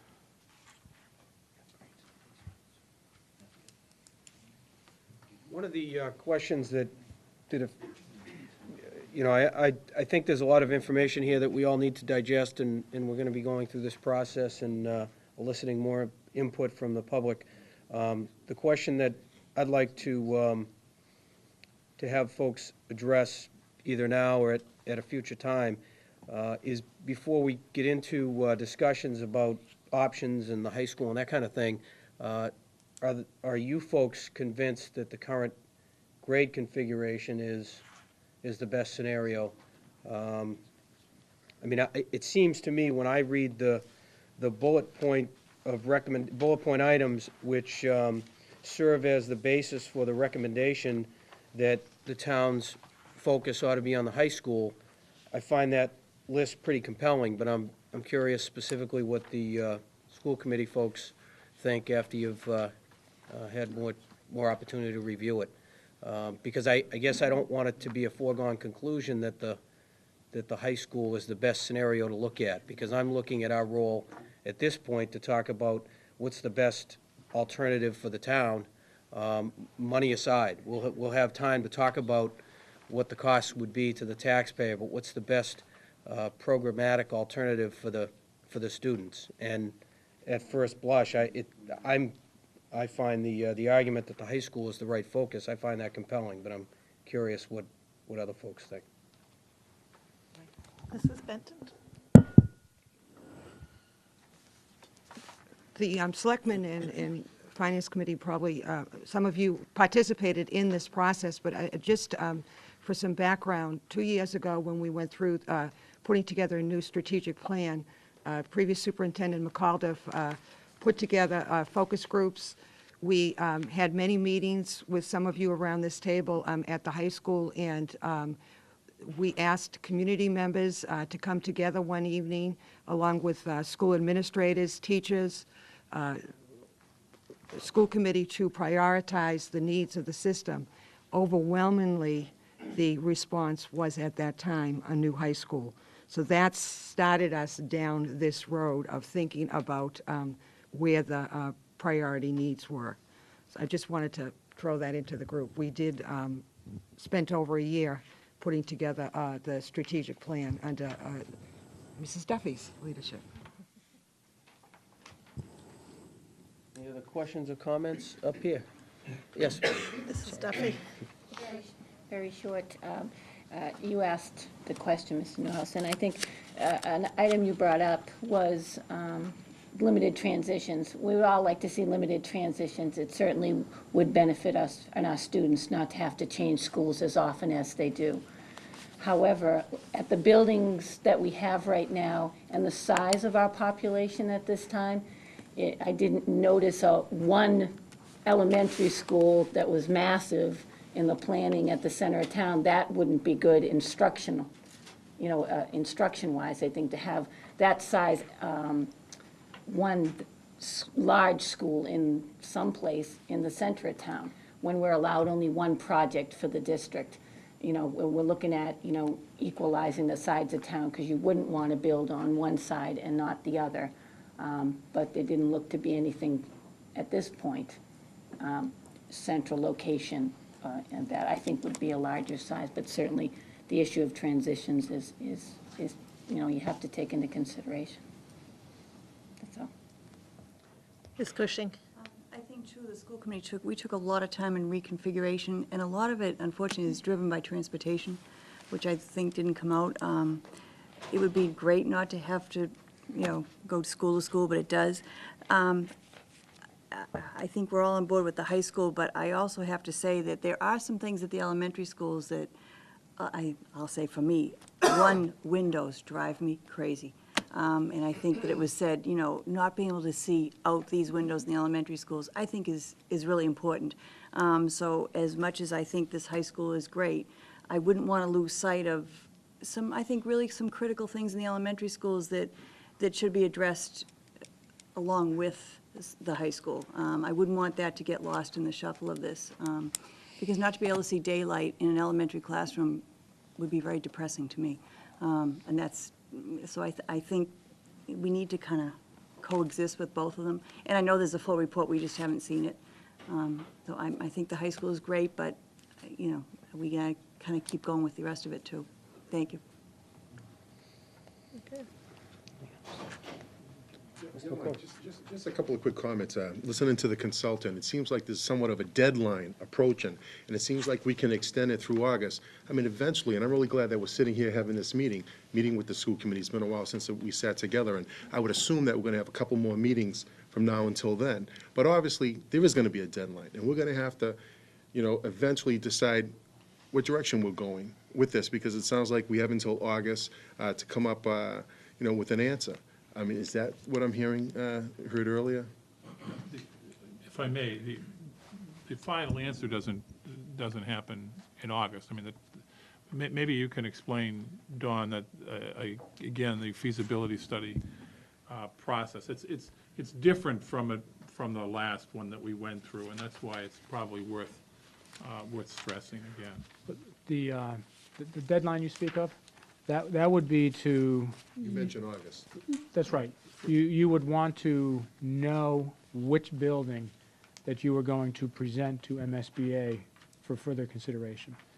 So that's what the deadline is. That would be the submission of your statement of interest, outline all of the issues that have been uncovered, which are out there trying to make your best case for consideration within the feasibility study with MSBA. Just to kick it around a little bit, I mean, obviously, I know we really need to do something here with the high school, and obviously, we're looking at different scenarios. I think the real question is, when is time for this? I mean, when do we really actually talk about it? I mean, I think you got to be foolish not to realize that out there, time's a little tough. I mean, I think we all know that. People in this community are losing their homes. The price of food has gone up, the price of fuel has gone up. And I think this would be, my own opinions, and I'm just one selectman here within this group, I think this is gonna be a very hard project to sell to the residents of the town. And, you know, I've got kids going through the public school systems, and I would like to do something. But obviously, the economy dictates everything, you know, and it's not like I have a cold heart, because I don't, because back in 1999, when I was running for re-election, someone would say, well, McCoy, did you ever support a capital project? The answer is yes. The middle school and a safety building. I put my election on the line because I felt at that time we needed it. I got re-elected, but we needed a public safety building, and we needed a new middle school, and I thought I did my part. I mean, I'm just kicking this out. I mean, obviously, I would hope to think there's other alternatives, and I never met you before, and you seem very knowledgeable, and I have all the faith that you could present this and go forward with it. But I think it all comes down to is the people who fit the bill in this community, what direction do they really want to take? And I'll say it again, I'm one person, but I really believe during this tough economic time, it's going to be a tough sell to the residents of this town. And I feel really, to be totally honest, I have a really hard time grasping onto us moving in the direction to go to the taxpayers and say we're going to want $40 million right now at this time. Is there a point in time that I think that we could probably do something? I would say I think so. But right now, the big $64,000 question, is this the time? Because eventually, we're going to have to let you know shortly, we're going to have to let you know what direction we're going in. You know, and I think you're right, this high school, it does need more need, has more need. I mean, I don't know if anyone explored other options or what we could do. I mean, obviously, you want to take care of the safety of the kids in this community, in this school. I mean, is there a dollar amount to take care of certain things to make it more safe? I mean, if there's a problem with, you know, the tile or the floor or something to that magnitude, I mean, and I know I just have to put that out there because, I mean, obviously, I'm going to get a phone call being an elected official to know where I stand on the proposal. I'm sure, you know, members here, the school committee's going to get a phone call tomorrow. Where do you stand with it? You know, I have a tough time buying it right now to do this. And I've got kids in the public schools, you know, and it bothers me to say that. You know, I don't feel comfortable saying it, but I'm looking at it. Times are tough. You go into Lucci's or you go to Market Basket, you're paying more money for food, more gas. Gas is going to be $4 a gallon probably Memorial Day. It's going to be worse as time goes on. You know, I mean, I know we're not deaf, dumb, and blind. We see that. I know that. But, you know, I think it needs to be said. You know, and I mean, I like to make other comments eventually, I'm saying this, but there are other, I mean, are there any other options for us to look at? And I'm not saying I have a better idea than anybody. If you have a better idea than me, Mr. Higgins, or Joan Duffy, I'm willing to go with that. I'm willing to, you know, look at that. For example, we're talking earlier, the superintendent said, we really need more space for small group needs. Next door is the church, and I'm not, you know, obviously we're talking something new, but next door is the church, the Reverend. I think the door's open. I mean, I even called him today, as a matter of fact. I met him a couple years ago as a member of the Board of Selectmen to think that maybe we could work something out. If there's such a need for small space needs, maybe we could work out something with the Reverend next door. We own a lot of property out on Salem Street. You know, maybe we could work something out. Obviously, if you take a look over there, and I did a little research work, I mean, it's 29,000 square feet of building space. They just put a brand-new addition on maybe, I don't know, 8, 9, 10 years ago, is 17,000 square feet. There are 17 classrooms in that new addition, not including the 5 potential office spaces they have under the church, not including the parking they have. 280 feet of frontage right next to the high school. I supported buying the house next door to the library, and I would hope to think we can buy the house to the right side of the library. I mean, I'd be all in favor of doing land acquisitions, buying property right now. I think that would be a sell to the community. If we had to go to the residents in the town and say we need to raise X amount, millions of dollars to buy property for future use, that is something that I think I could take a look at, to be totally honest. But going to the residents now for $40 million right now, plus interest, and then 5 years from now, we're going to probably come back again and need to do something at the elementary school.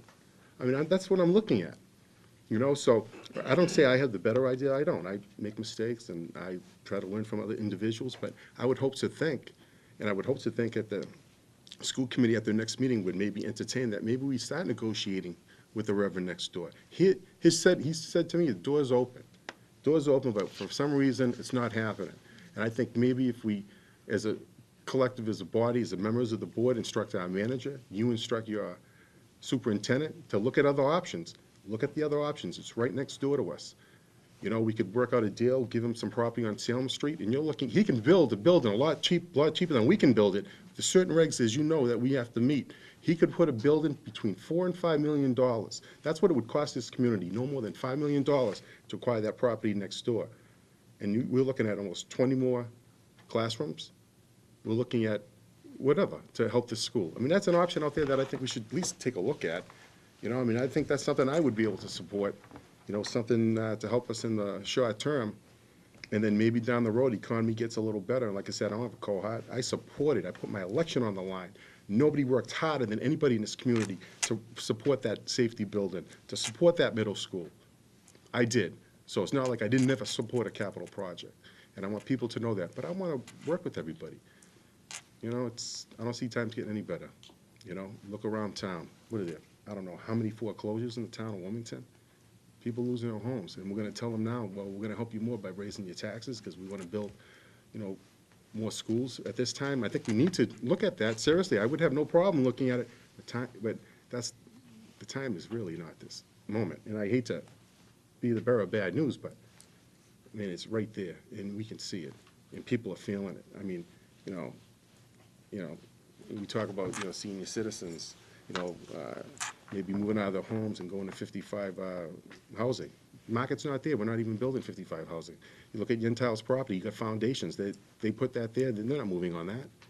I mean, the market's really not there, you know? And I just bring this forward to think that, I would hope to think that we should start sitting next door and negotiating with this man, because he's willing to meet with us. I bring that out there, and I would hope to think that we'd pursue it. I would hope to think at the next selectmen's meeting that we would consider it. I hope at the next school committee meeting, you also consider it, and we start doing something. Thank you, Mr. Chairman. Thank you, Madam Chairman. Mr. Higgins? Couple of things. First would be, Dawn, when could we expect the individual reports on the schools? The reports that show the individual needs of each school? We have. Oh, we have them tonight? Oh, okay, drafts great. prepared, yep. Fantastic. Secondly, I guess we'd go closer to Mrs. Benton. The accreditation concerns for the school. How much does that weigh on, because we are facing an accreditation review 2010. very soon, 2010. We're getting ready for that now. If we don't have a plan in place to meet accreditation needs for the high school, how much weight is on that? And I also have one more comment after that as well.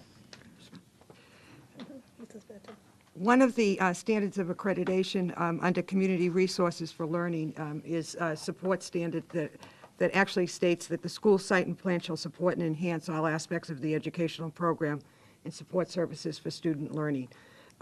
Presently, we would not pass that standard, and that could put us in jeopardy of accreditation.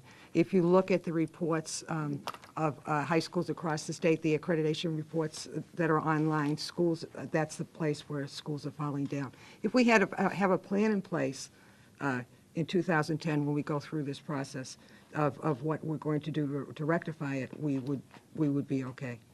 And the accreditation standards, as you know, is an association that looks at high schools, both public and private, and actually rates them, and it is prestigious to have accreditation. It does help with college admission. And it's something that Wilmington has been a part of for, I believe, 60 years. I've tried to look up the date today. I can get you the exact date. Thank you.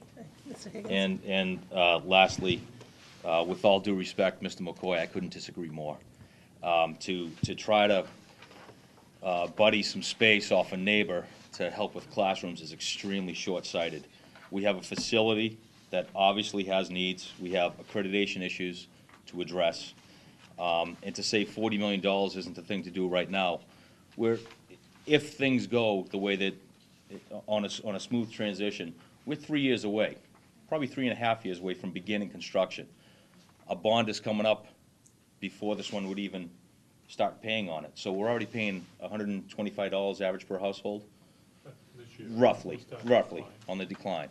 So we'd be looking at, on an average, of $75 more a year to get a brand-new high school, which would be a flagship of the town. It would also bring the town that much more ahead of all of the other towns that we have. Right now, we're on the cusp of being one of the most technologically advanced public high schools in our area, and a new school would only push us that much further ahead.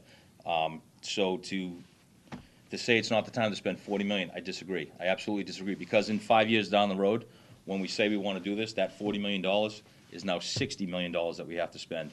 And I'd rather spend 40 in 3 years than 60 million in 6 years. Just to touch upon real quick, I understand what you're saying. I know, there's no magic credit card out there, but I'm gonna tell you something, Mr. Higgins. Not too long ago, we went for a new library. And if we built that library, here we are, just 2.5 years later, less than 2.5 years, talking about a high school. And guess what? I just said about 20 minutes ago, in about 5 years from now, we're gonna come for one of the elementary schools. And another 5 years, we're gonna come to another school. Another elementary school. If you read the Lowell Sun and you see what's going on around the Merrimack Valley area, Tewksbury, I don't want to be like Tewksbury. They're going to bankrupt that community, what they're doing, those officials. They should be ashamed of themselves for what they've done in that community. I would hope to think, and let me finish, that we look at it rational. But you see, I hear what you're saying, but if you look at it, the library, and then now the high school, and about 4 years from now, one elementary, another 4 years, another elementary, before you know it, we're going to be into it for over $100 million. Part of Tewksbury's accreditation issues are a bad high school. If that their high school doesn't meet the standard, what it needs to meet, they're losing accreditation. They have problems other than that, I understand, and it's not a slander against Tewksbury. Their high school isn't up to standards. They're gonna lose accreditation because their high school isn't up to standards. We have a chance to make a plan to not even be on that edge of losing accreditation. It's our responsibility to make sure that our students get the best possible experience.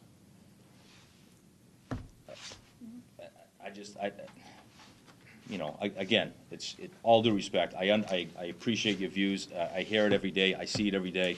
I'm in construction. I know what it's like. All my friends are slow, or if not out of work.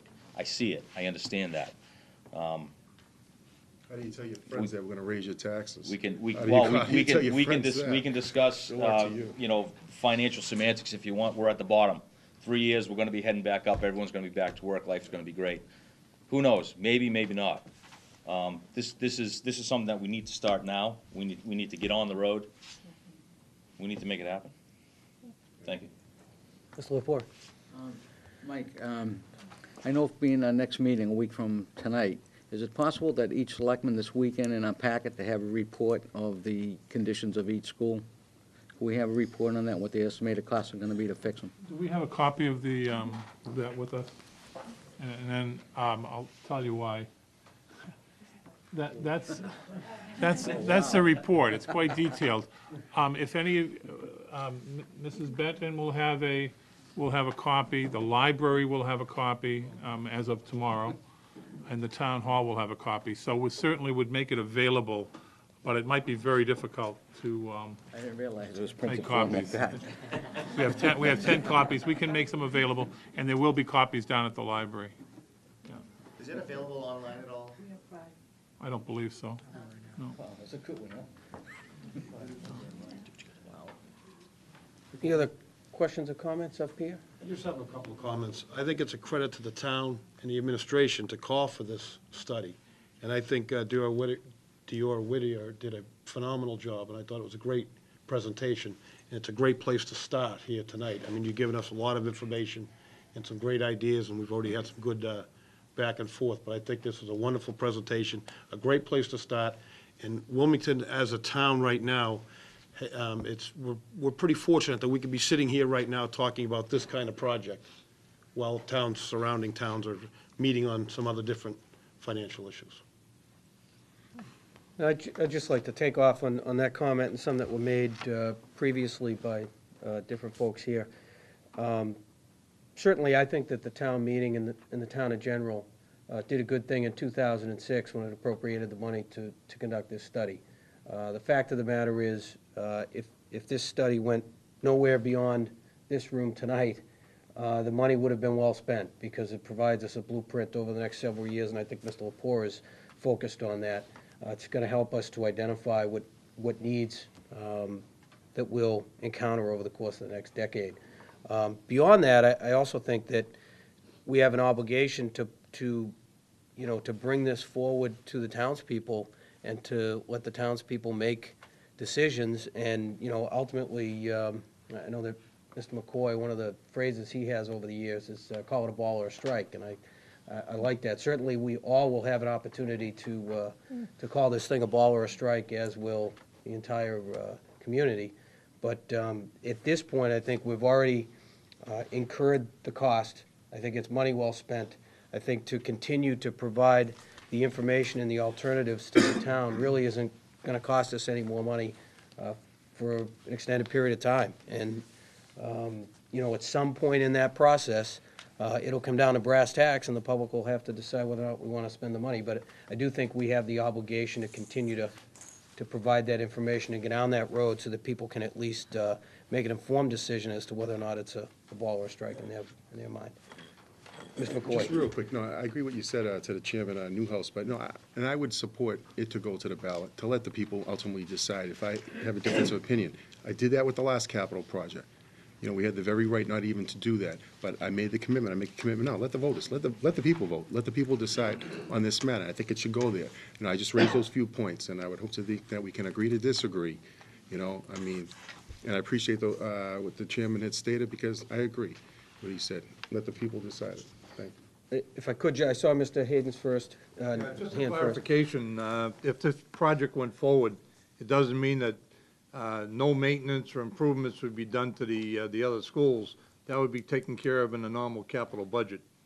I think that's just a follow-up on Suzanne's point. That's a good point. That happens, as you know, as a member of the Finance Committee, that happens regularly. I can.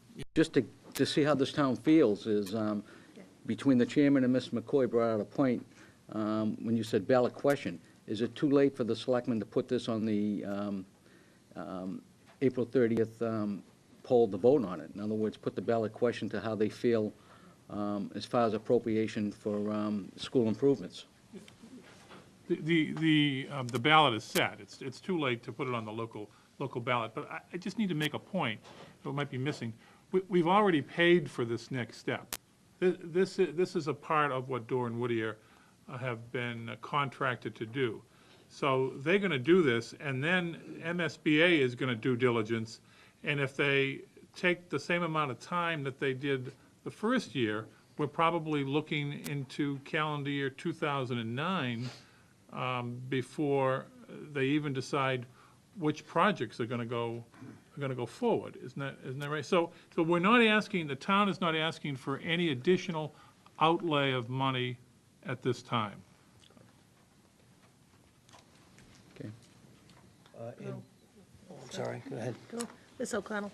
Just a clarifying point to pick up where Mr. Carr left off is that if we were to submit a statement of interest and we decide as a town to not go forward, we're not locking into an endeavor by doing a statement of interest. So even if we meet the timeline with choosing a building and going forward, we still have ample time as a town to make a decision as to whether we're going to move forward.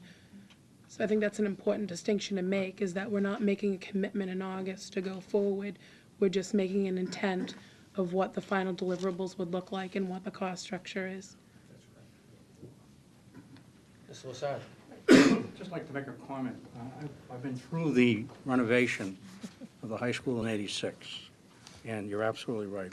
Renovations are costly, timely, and it's a disruption to the education for the children. It was chaos. So just keeping that in mind, I would not want to see a renovation and addition and disrupt the high school. Anything else from up here before we go to the audience? If we could, folks in the, I'm sorry, Mr. Nally. On the time span, it sounds as if, even in a best-case scenario, you're not going to be going before the townspeople for actual construction money for 2 to 3 years. Am I right or wrong? I think it's fair to say it could be up to 2 years. I don't know if it'd be out to 3 years. If we were to submit something this summer now, and MSBA were to agree, they expect that these feasibility studies are taking, anywhere from 6 to 9 months, depending on how much information is necessary. So that could take you to fall of '09 to, I guess, spring of '10. But then you've got design Oh, yes. period So after beyond that. that, absolutely. Beyond that, it would be probably another 8 to 12 months for design prior to construction. And so the borrowing would not take place Exactly. until beyond that point. That's why we were looking at the schedule we were talking about. I wonder, Mr. Chairman, if I could ask Dawn just to address the other change in terms of financing. And that is, in the past, when we built the middle school, it was reimbursable, so that we had to pay out front, and then we got the money back. This is a different system now. If Dawn could just mention it, and it's something that all of the communities have embraced, obviously, because it's easier to get money up front than have to wait for it. Right. It's essentially, it's a pay-as-you-go system. So as you incur expenses, soft costs and site investigative expenses up front, and then ultimately your construction costs with your contractor, you submit monthly invoices to the MSBA, and on a monthly basis, they will reimburse you your share of that particular cost. So in the past, where you had to incur the full debt amount in your bond, you are now essentially only incurring your percentage.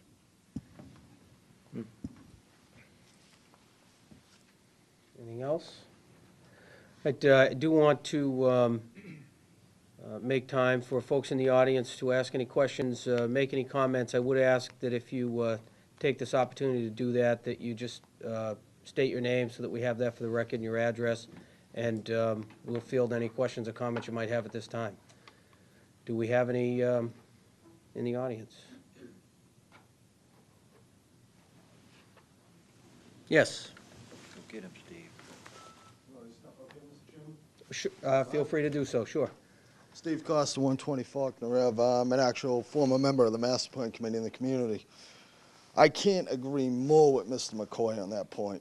$40 million, the taxes have gone up, the economy's going down. How as a town can we afford to put our senior citizens out of their home within 4 years, 5 years? It's ridiculous. 11 years ago, we made a beautiful vote to build this beautiful middle school. And I was for it 100%. I thought it was the greatest thing. I thought it was great. But come on, let's get realists. Let's be a little realists here. We shot down the library at town meeting. We are obviously the people are going to speak again. But I can't agree more with Mr. McCoy on that point. $40 million to this community. And we're going to get stuffed with it. Within 10 years, I'm going to have to buy a house in this community or move out of this community. I love it here. I graduated from this high school. I've lived in this town almost 30 years of my life. And the numbers came out, and for the 5 years that I remember sitting on the Master Plan Committee, not once did we entertain a discussion on the Master Plan Committee in the portion of schools or permanent buildings about the identification of the high school, the problem at the high school. I mean, we are a community board. We're only an advocate. We only advocate out to the other boards in the communities to give them ideas, but we never entertained one discussion about the problem at the high school. Now, if I knew about that 4 years ago or 3 years ago, that we had problems with the population, that the population was growing through the ceiling, which when I graduated in 1997, there was tight space, I'll admit it. But the need for a high school 11 years ago should have been on the floor before a need for a middle school. So let's be a little realist here about what we're going to do. Let's put the proposal forward. Let's put it on the floor. Let the people speak. That's all I have to say. Yes.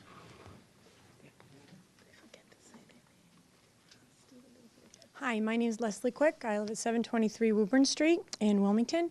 And I don't want to say I completely disagree, but at the same time, I do think that and actually, I had a question about the accreditation that you were talking about because I missed it. I couldn't hear what you were saying. If we do not make the changes that he is proposing to us, I'm sorry, and I don't know your name. Don, that Don was talking about these changes. Did you say it was possible that we could lose this accreditation? It's possible that we could be put on warning. Okay. On warning, which means then we are given a period of time to try and meet the criteria of the NEASC accreditation. Okay.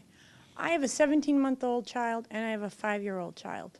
And I have to tell you, when I walked through this school, I've been in the school a few times before, and I am not happy with the surroundings. And what I'm hearing tonight is that it's really affecting the educational process. You know, a lot of people don't understand the fact they think about the taxes, which are very important. They are extremely important. And obviously the people will speak. They will make their choice. But I do think that a lot of times people don't think about necessarily the children themselves and the fact that they're the ones who have to come to this school every day. If we don't do something about it, it's going to have to be done eventually anyway. And that's basically my thought process. And you're absolutely right. The people will speak. I just want to make sure that they understand that they can't put these things on the back burner and then eventually let the town fall apart around them. Because eventually you're going to need these new buildings. And eventually, you know, if you let it slide by, you're not going to have a choice, and it's all going to come piling up around you. Thank you. Just to follow up on that comment, that I believe that the folks sitting up in front here certainly have an obligation at some point in time to either be an advocate for, you know, an expenditure like this, or to be an opponent of it. That's just the way the process works. But I suspect that unanimously up here, everyone will agree that we need to provide as much information as possible without big expenditures going forward, so that at least that when the day comes where the residents do speak, they've got as much information as we can provide them, which is in terms of the programs, the finances, and all the other stuff that goes into it. So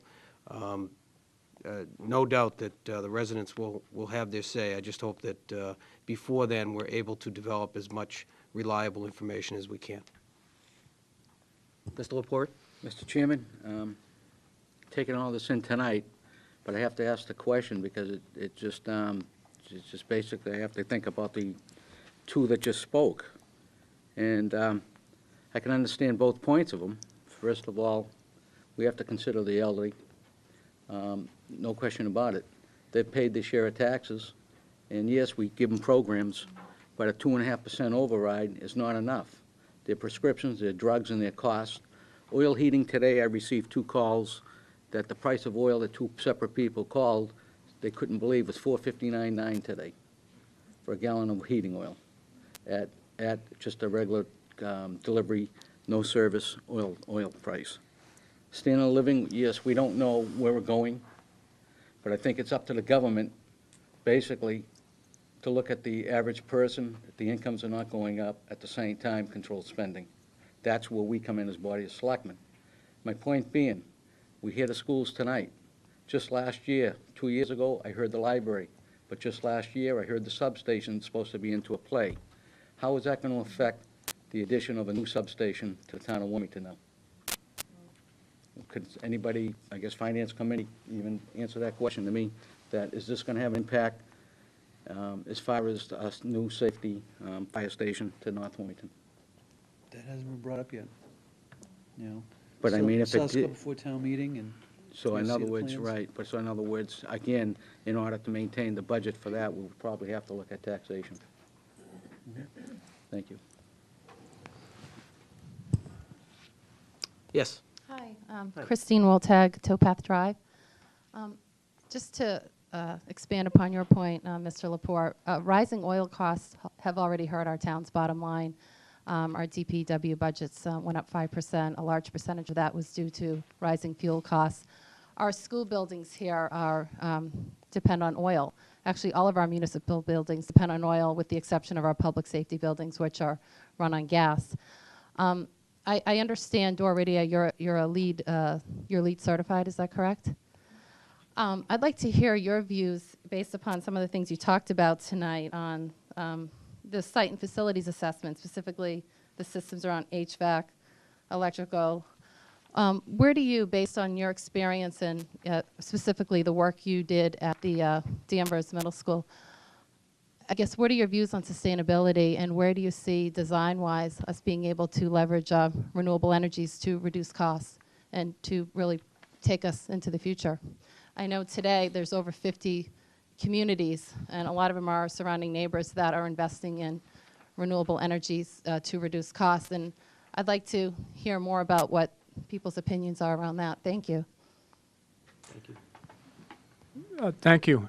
Actually, we're not involved with the Danvers Middle School, but we are a firm that's committed to sustainability within building design, and starting with the building, the siting of the building, the east-west facing facades of the facility, the building envelope, high-performance heating systems. Our Dedham Middle School, it might be what you were thinking of. Yeah, is actually it's an MTC, Massachusetts Technology Collaborative Green School, where we received additional funds there to put a photovoltaic array on the roof, which helps to reduce some of the electrical costs of the school. We also put in a rainwater harvesting system, which allows all of the surface runoff from the roof of the building to be collected in cisterns and then actually used for all of the irrigation on the site and for flushing all of the toilets. So we took advantage of a grant to do that type of work. And daylighting controls are vastly important in terms of setting up your school in such a way so that you allow natural light to light the classroom. And in the case of Dedham, we actually can light the corridors with skylights with proper curbs above so they don't leak. It's always the downside to skylights. So we, as a firm, we're committed to sustainability and incorporating as many sustainable principles as possible into any of our designs. Anything else? Yes. Suzanne Sullivan, 60 Lawrence Street. I have a couple of questions, but I just want to say I was a little disappointed tonight because I feel like when I came here, I wanted to hear more of a broader context of what we actually needed in the schools more specifically. And I feel like it was a little bit more of a sales pitch tonight for a new high school. And I'm personally not going to make any judgments myself because I don't have the information. And I'm not sure anybody, the Board of Selectmen have enough information, or even maybe the school committee, because everybody has a PowerPoint in front of them and they don't have the actual reports. So I'm going to hold off on my judgment. But I already see kind of a back and forth and a division already in this process. And I just wanted to point that out. And I think that's unfortunate because Ms. McCoy is right. $40 million project is going to be a really tough sell in this community. Very hard. And if you're going to do that, you really, really need to make sure that you have built a consensus in the community. I don't know if the historical committee has been contacted about tearing down the Roman house. I just see kind of like the same thing happening that happened with the library. And I caution not to do that because I don't think you'll get a project forward, especially in these times. But I did have some specific questions as far as the MSBA. Is it my understanding, and I could be wrong, I'm not an expert, but don't they have a new regulation about tearing down buildings, tearing down schools? They don't have a regulation regarding tearing down school buildings, but they clearly seem to have a platform which is encouraging additions and renovations. It's our opinion that they're misguided in their feeling that the old SBA program was there just to build new schools. There were just as many additions and renovation projects as new schools built, but they seem to think that the old program was geared more towards building new schools. We've done a number of both, and quite frankly have found in many cases the cost of building new is actually less than the cost of adding and renovating onto an existing building. I know. I think we've all heard that before, but that's what was my point, was if the MSBA had actually had specific regulations or a specific criteria for not tearing a decent building down or a building down to put up a new one, just simply to put up a new one. Is there actual specific guidelines or in the regulations that say what you have to do to prove whether or not you can tear a building down? Well, quite frankly, that's what the feasibility study would bear out. This is all conceptual right now. We haven't made a specific recommendation of additions and renovations versus new here. There's a lot more work to be done, and in working with MSBA, that ultimate decision would be made.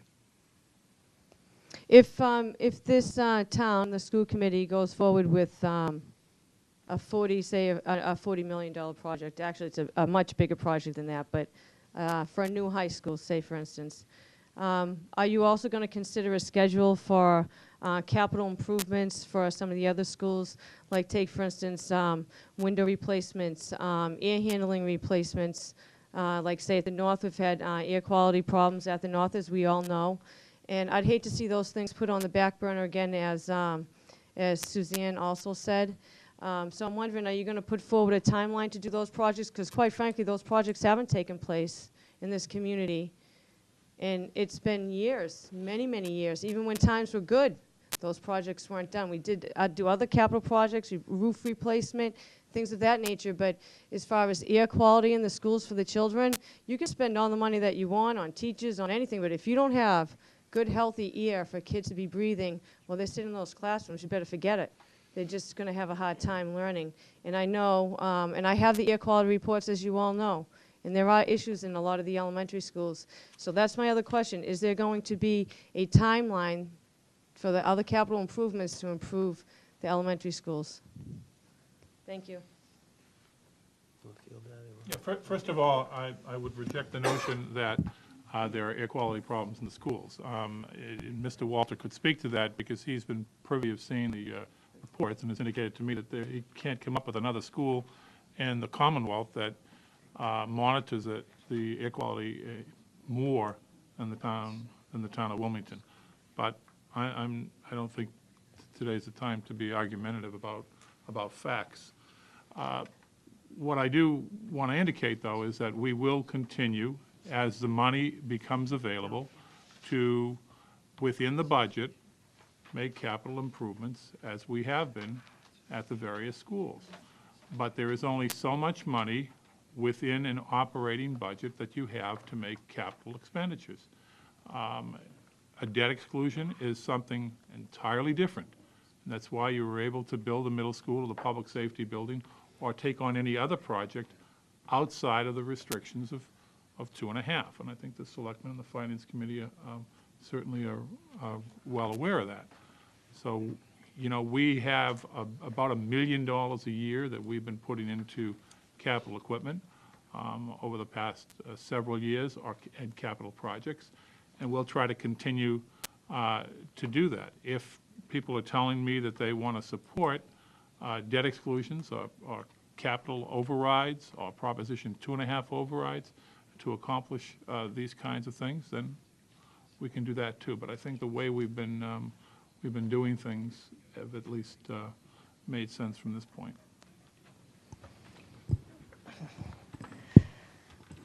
I've been sitting here listening, and I just have to make a couple of comments because the library has brought up a number of times, and I don't want to see another process the way we went through the process of the library. Tonight was the beginning of us bringing facts forward to the community. And this is the PowerPoint. What you saw tonight was what Dorr and Whittier Architects recommend after having completed that huge report. It's going to take us hours to go through, the rest of us. So Dorr and Whittier came up with this recommendation based on their expertise and what we asked them to do. So I think we need to keep that in mind first, that this was our architects, this is what they came up with and are telling us. None of us saw this before or had anything to do with it. That's what we've been given, and we all have these facts now on the table. I think basically after the whole thing that went on with the library, I personally am tired, and I don't want to see the process go through the way the library went through. I feel that it's our responsibility. I agree with everyone who said these are tough times. And I guess I'm a little down because I just realized tonight with everyone talking over 55, I've been an elder for 6 years now. And I'm like, I'm an elder, I can't believe it. So when you're speaking of elders, you're speaking for me, and the people who did speak tonight about the elders, fortunately, thank you, God, that's not my situation. I'm not sure how many elders we're speaking of who are in really terrible times. I think we've got younger couples who are in terrible times because they're moving in with their parents. But in any case, that's not for us to decide. I think our responsibility as members of the school committee, as members of the Board of Selectmen, it's our responsibility to get as much information as we can in this area.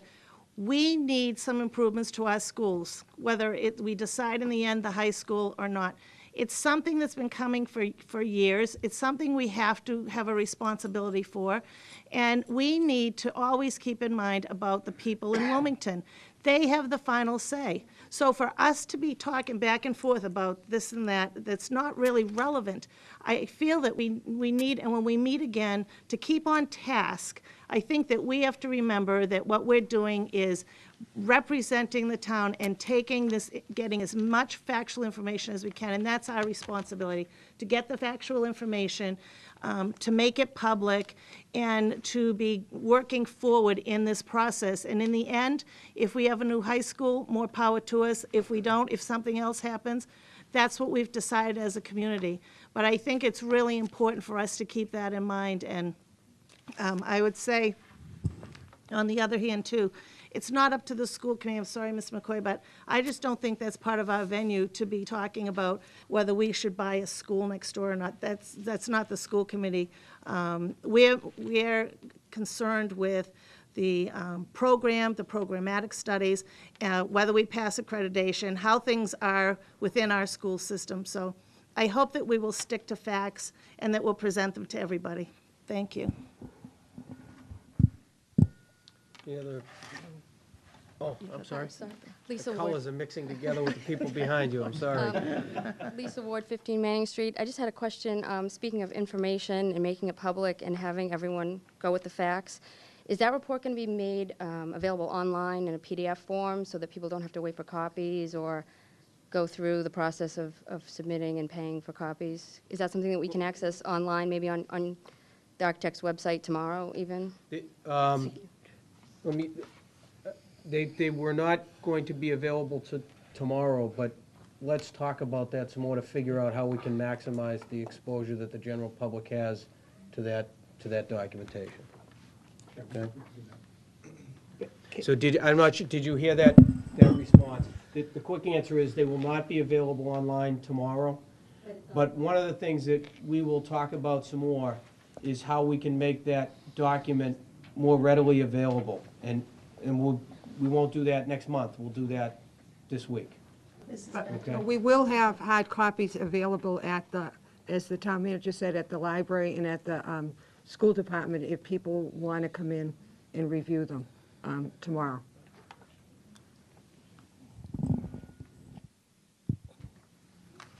Mr. I Bellarmine. have to echo the sentiment that I'd love to get that online. There's a ton of data in that report. It looks to be about 1,000 pages. I can't go to your office, Madam Superintendent. I can't go to the library to do that. I want to make an informed decision about this, and I want, more importantly, the voters of Wilmington to be able to make an informed decision about this. Whatever we can do to get that online. I'll put it on my Comcast account if we have to. Thank you. Do you have that number?